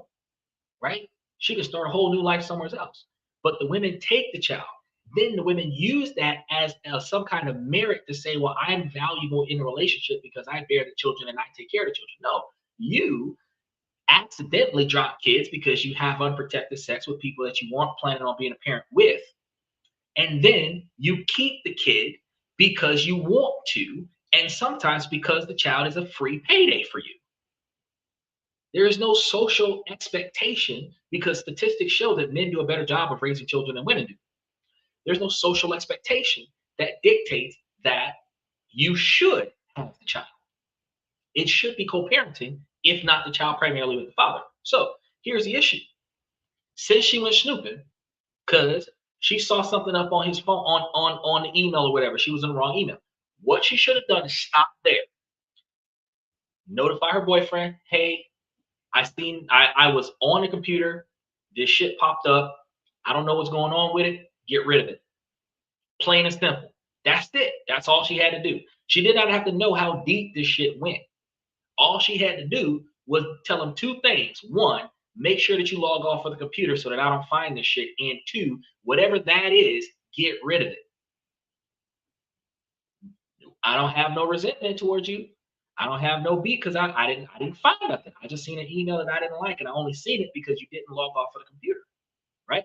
Now, for me, to prevent this from happening again, I, as the girlfriend in this example, would have made sure when I get on the computer, since I understand that my partner may not log off of the computer, I would manually log off of any active account that's on the computer first. Then I would log back in on my own personal account and then just use my account, which would prevent me from accidentally stumbling across whatever my partner's got going on their side of the computer. However, as a man, what I would have is more than one of everything. I got 2 TVs, I got 2 refrigerators, I got 2 computers, I've got 8 cell phones divided between 2 people. We don't even use the same refrigerator. I got 2 microwaves. we don't share the same. So there's never a scarcity of resource. There's twice as much stuff that needs to be here. So your usage should not cross over my usage. Right? Now, she fucked up the moment that she started digging. She had to guess his password, so she broke into his account. There's some legal implications there. She spun around, and after that, found out here's the golden ticket for her relationship. He has not made purchases on this account for a few years. Now, not a couple of years, a couple is 2, a few is 3 or more. She said that they've been living together for 4 years. So at least for the last 3 years, he hasn't been buying shit. Maybe in the beginning, he might have been for whatever reasons, but y'all got to understand, this is an OnlyFans girl that he used to smash. She's saying date. He had friends with benefits situation with this chick that turns out to be a porn star, and now he is in a relationship with this girl. At the end of the day, if me and what's that girl's name? Abella Danger. If me and Abella Danger had something going on for a while, I was the masked man in one of her videos for a while, right? Now, whatever woman, if I had an account back in those days, probably because I was getting paid for doing it,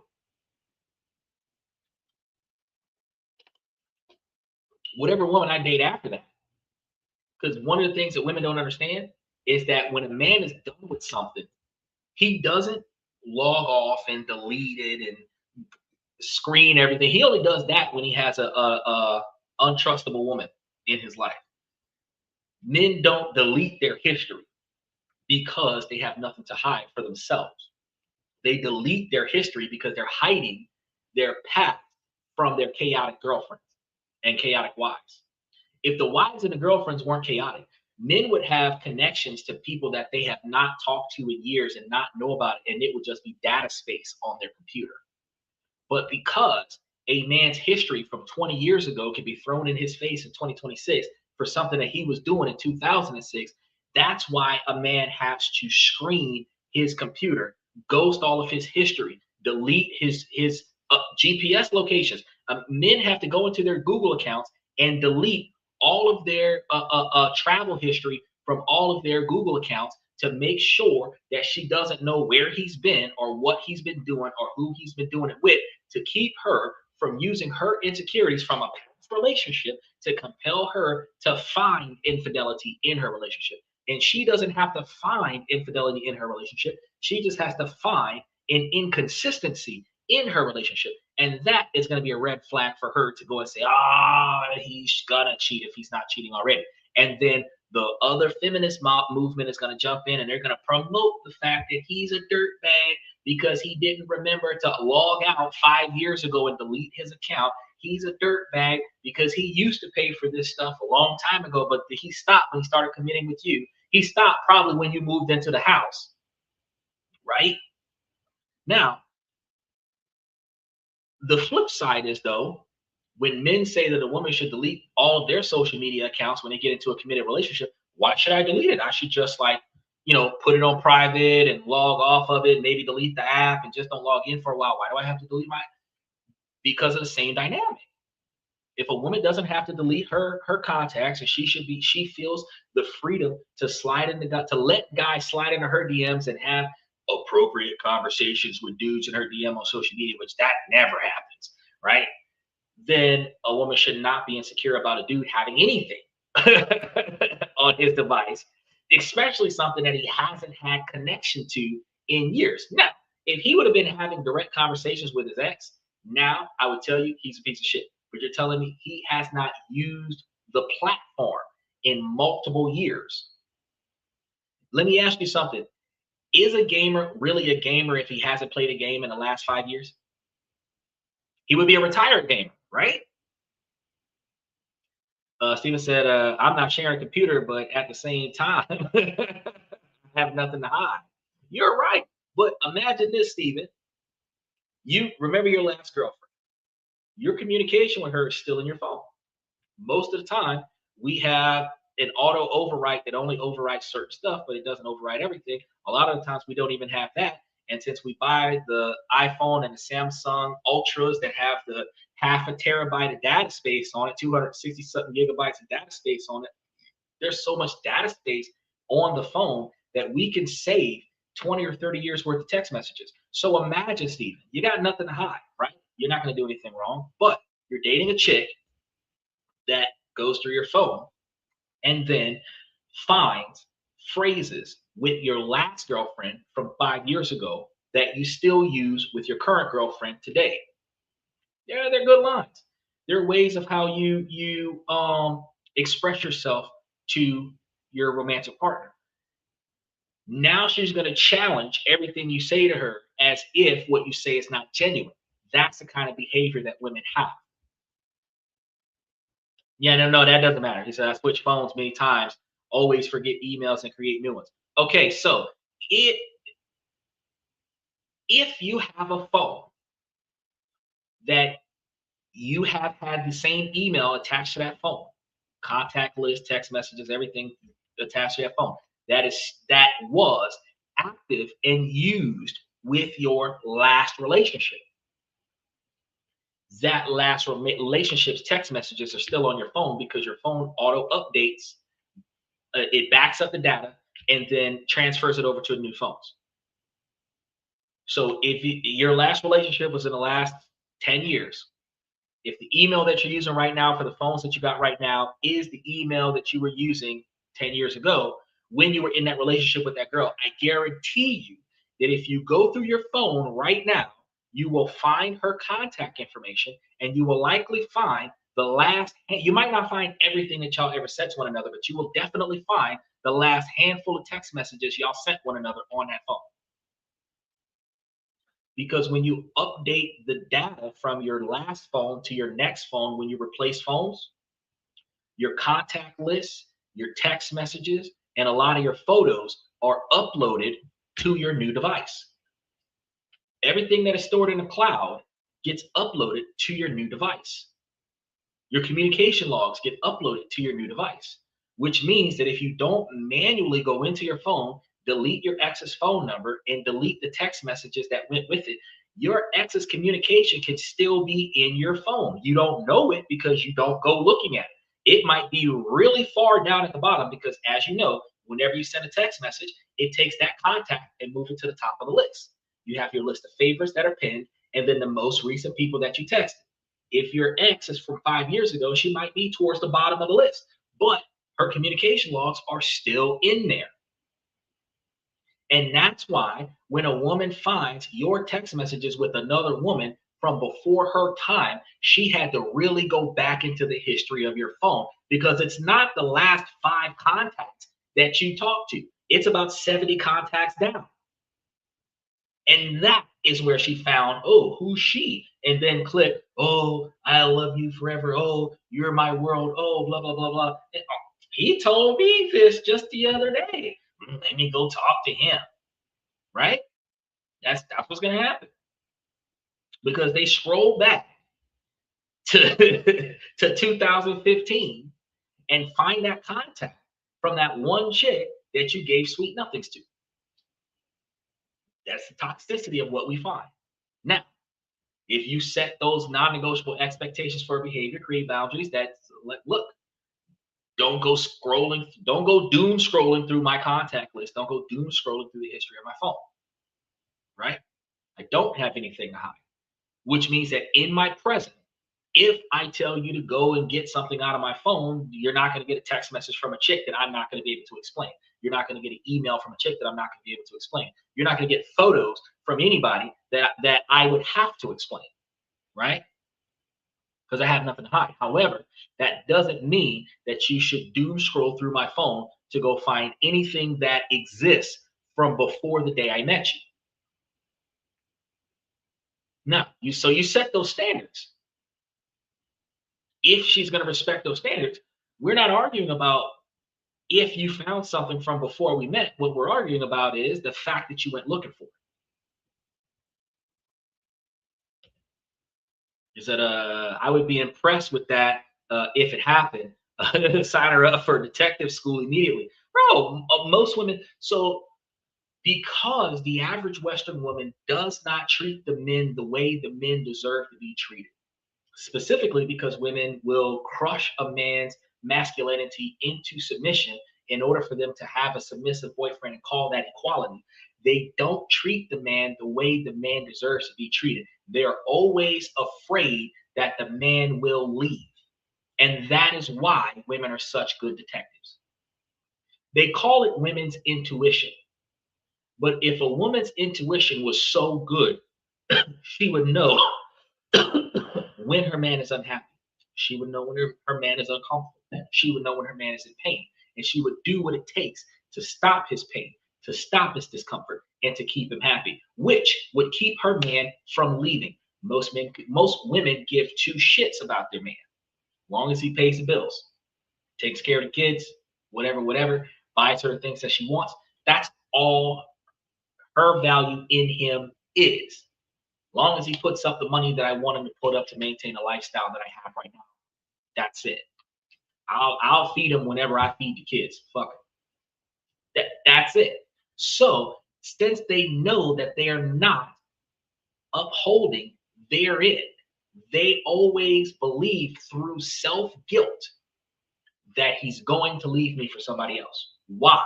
Because some other woman is willing to do what I'm not willing to do and do what I do better than what I'm doing. That's why.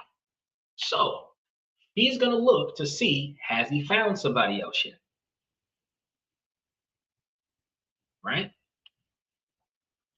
It's just like when you're a shitty employee on a job. You go look and see when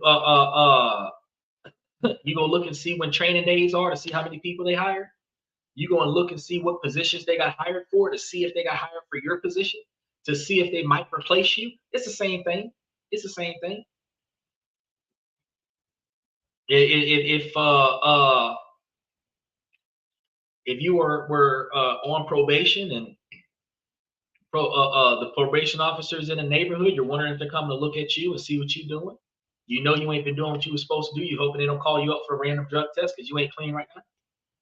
If you rotten dirty in your car, when you pass by a squad car, you're forever looking in the rearview mirror to see if they're turning around, come behind you because you know that you're not legit right now. You're hoping they don't come and pull you over. Everybody has that instinct when you know that you're not doing what you're supposed to do. Your hyper vigilance got you on the lookout for when will the other shoe drop and I end up in some bullshit that I can't get myself out of. Right? With that dynamic, that's where the insecurity of women will go snooping. So yeah, they're all detectives. They're all fantastic detectives. Why?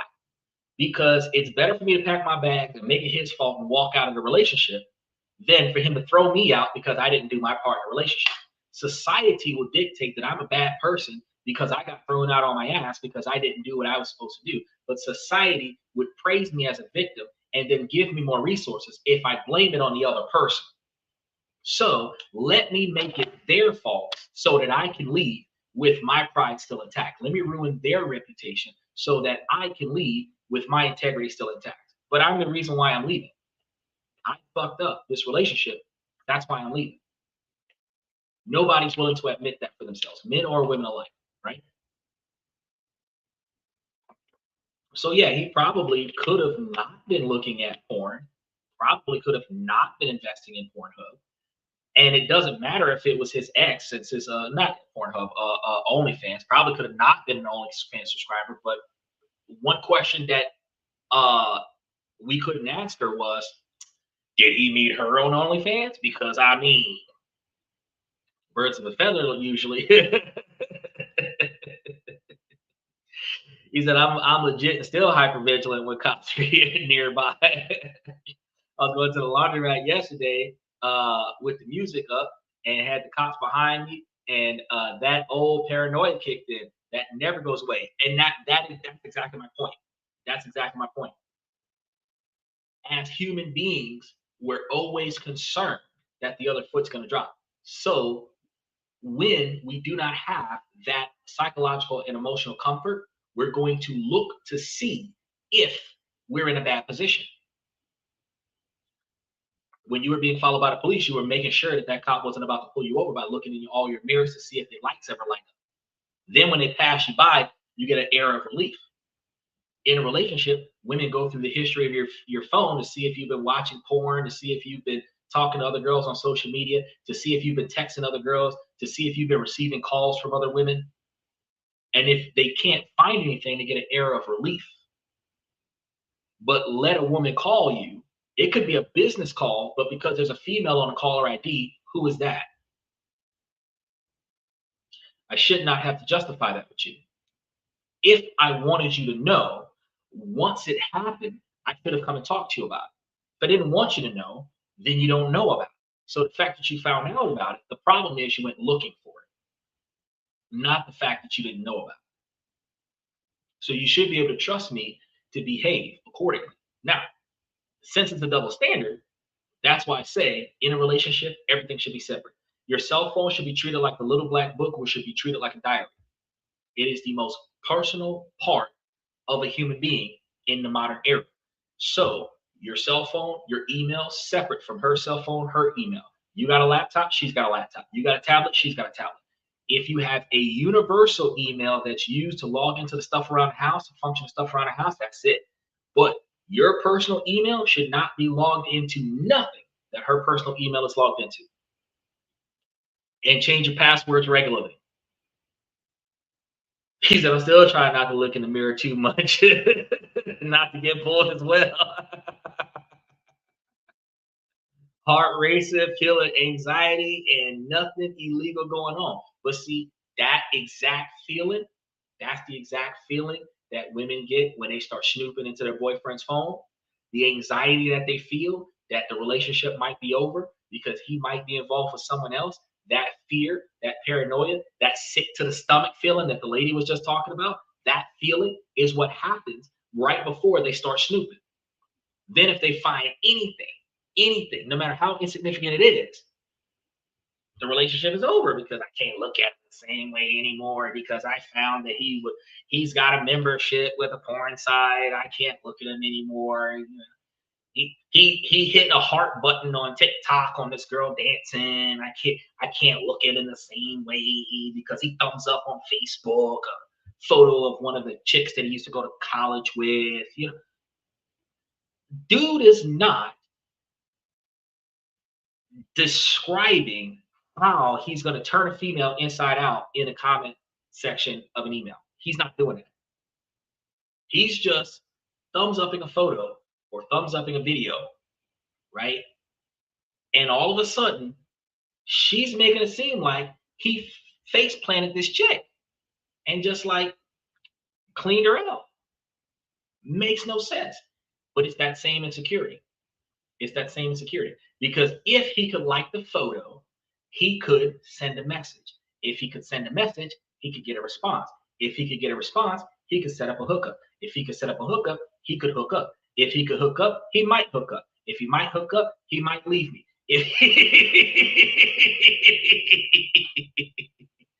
That is the rabbit hole that women go down. And I'm just like, bro, it's too much.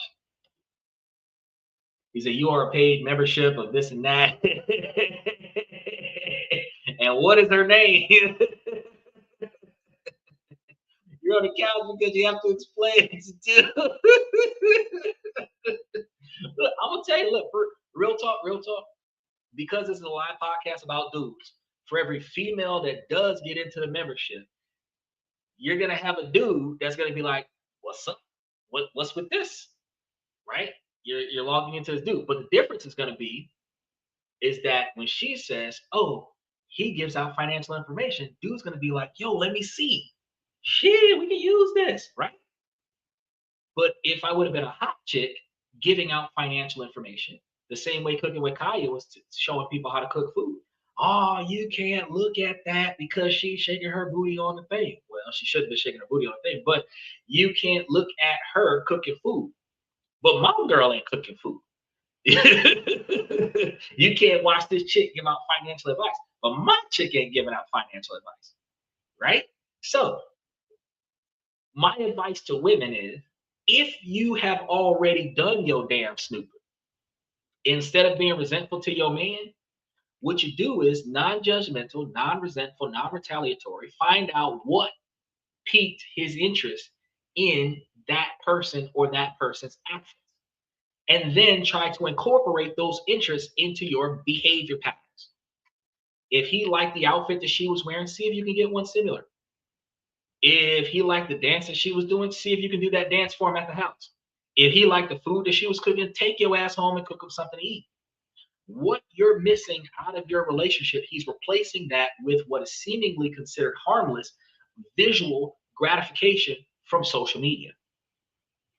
Whether it's porn sites, TikTok, Instagram, Snapchat, whatever the case may be, he is replacing what you're not willing to do with his visual entertainment on social media. So don't go through a man's history so that you can curse him out about what you're not doing at the house. Because if you were fulfilling all of his needs, he would not need social media. He's got plenty of free time to doom scroll to get that video to pop up on his phone because your ass is ignoring him in that moment. But let's be real quick. Now, this is going to be the last thing I got to say about this. When women want attention, they will stand in front of the PlayStation and make the man lose his game so that he can give her attention. When the men want attention, notice that I stopped because there's nothing that we can do to get it. So at the end of the day, since she ain't giving me no attention, I'm gonna doom scroll on his phone. I'm gonna jump on the game with my bros. We're gonna figure something else out. But there's nothing else that I can do because my girl ain't ready to give me my attention. So if I'm preoccupying my time in a moment where I'm not getting attention from my girl with something that my girl doesn't want me to pay attention to, then start giving me attention in that moment. Give me the attention that I'm longing for so that I'm no longer putting my attention towards something that you don't want me to put my attention towards. You don't want me looking at other chicks wearing attractive outfits. You wear the attractive outfits at the house with me instead of you only wearing the attractive outfits outside of the house. And then you got sweatpants and bonnets and long tees with ketchup stains on it inside the house. You dress attractive at the house for me so that I can look at you all day instead of looking at the girls who dress attractive in their house on the video. That's how you resolve the problem, right? Because if a manager wants a crew to work harder, they're going to do one of two things. They're either going to give the crew a raise or they're going to hire new people and then say whoever works the best gets to keep their job. Incentivize. If I'm the employer and you want more money from me, I'm not giving you enough money. You're going to work harder, then I'm going to give you a raise. If you want your man to give you attention, if you want your man to stop addressing his attention somewhere else, you have to take his attention away from the things you don't like by doing the things that he needs you to do. And that works on both ways because when a woman needs attention from her man, a man needs to stop prioritizing his job and start prioritizing his woman so that she gets the attention from him, not the tennis coach or the pool boy.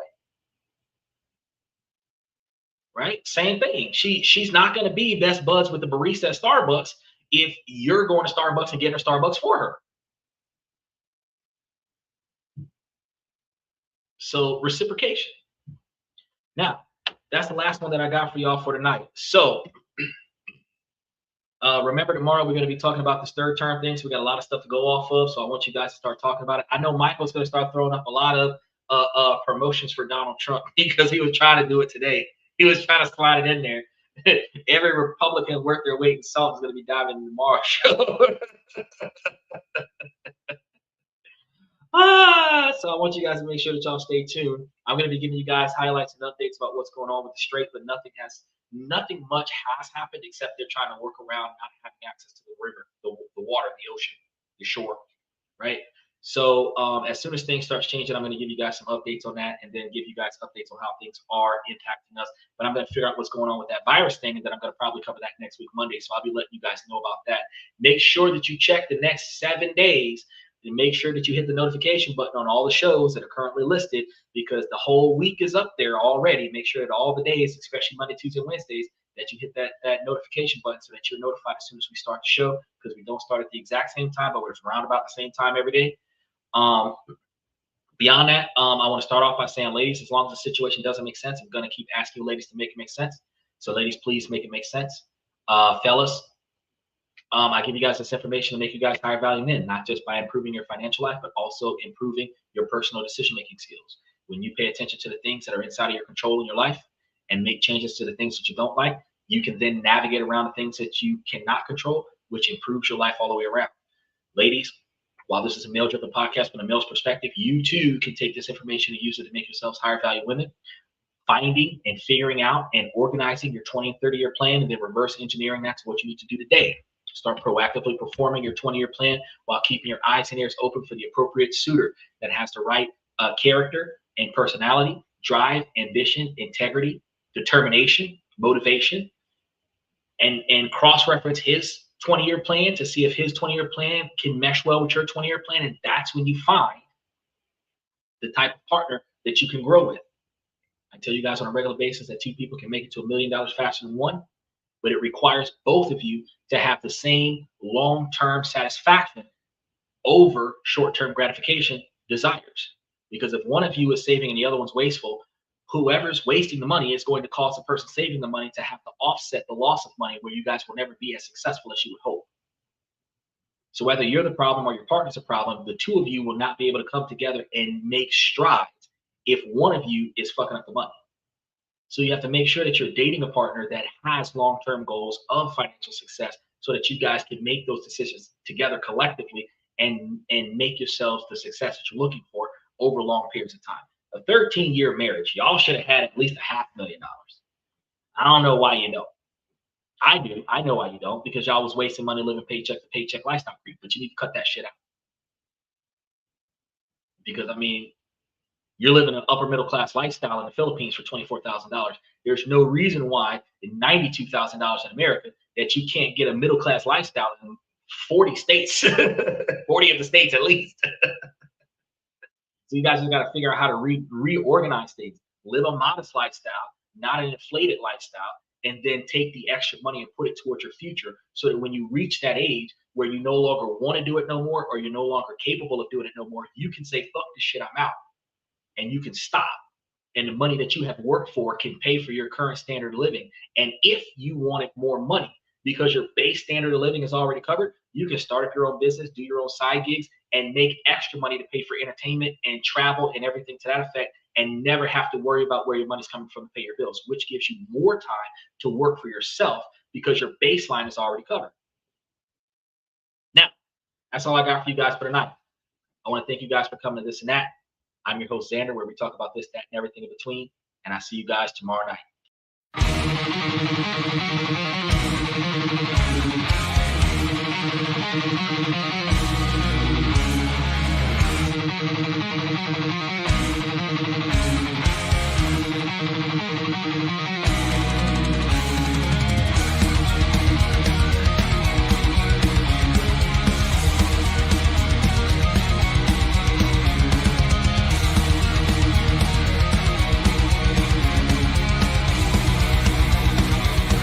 Higher ground.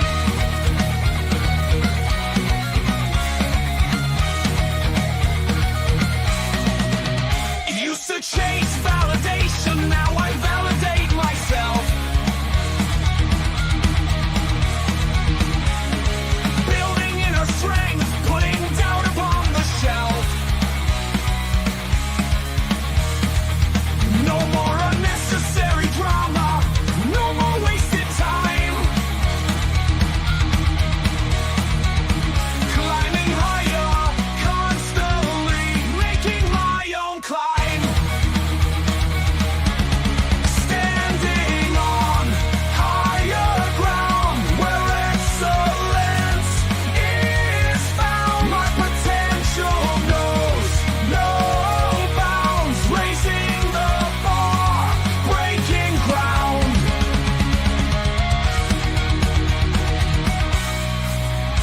My network is my net worth. Choose your company wise. Surround yourself with eagles, not with sheep in disguise. Every interaction is a reflection of my brand. Quality over quantity, that's my personal command. I'm not landing on higher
Bye.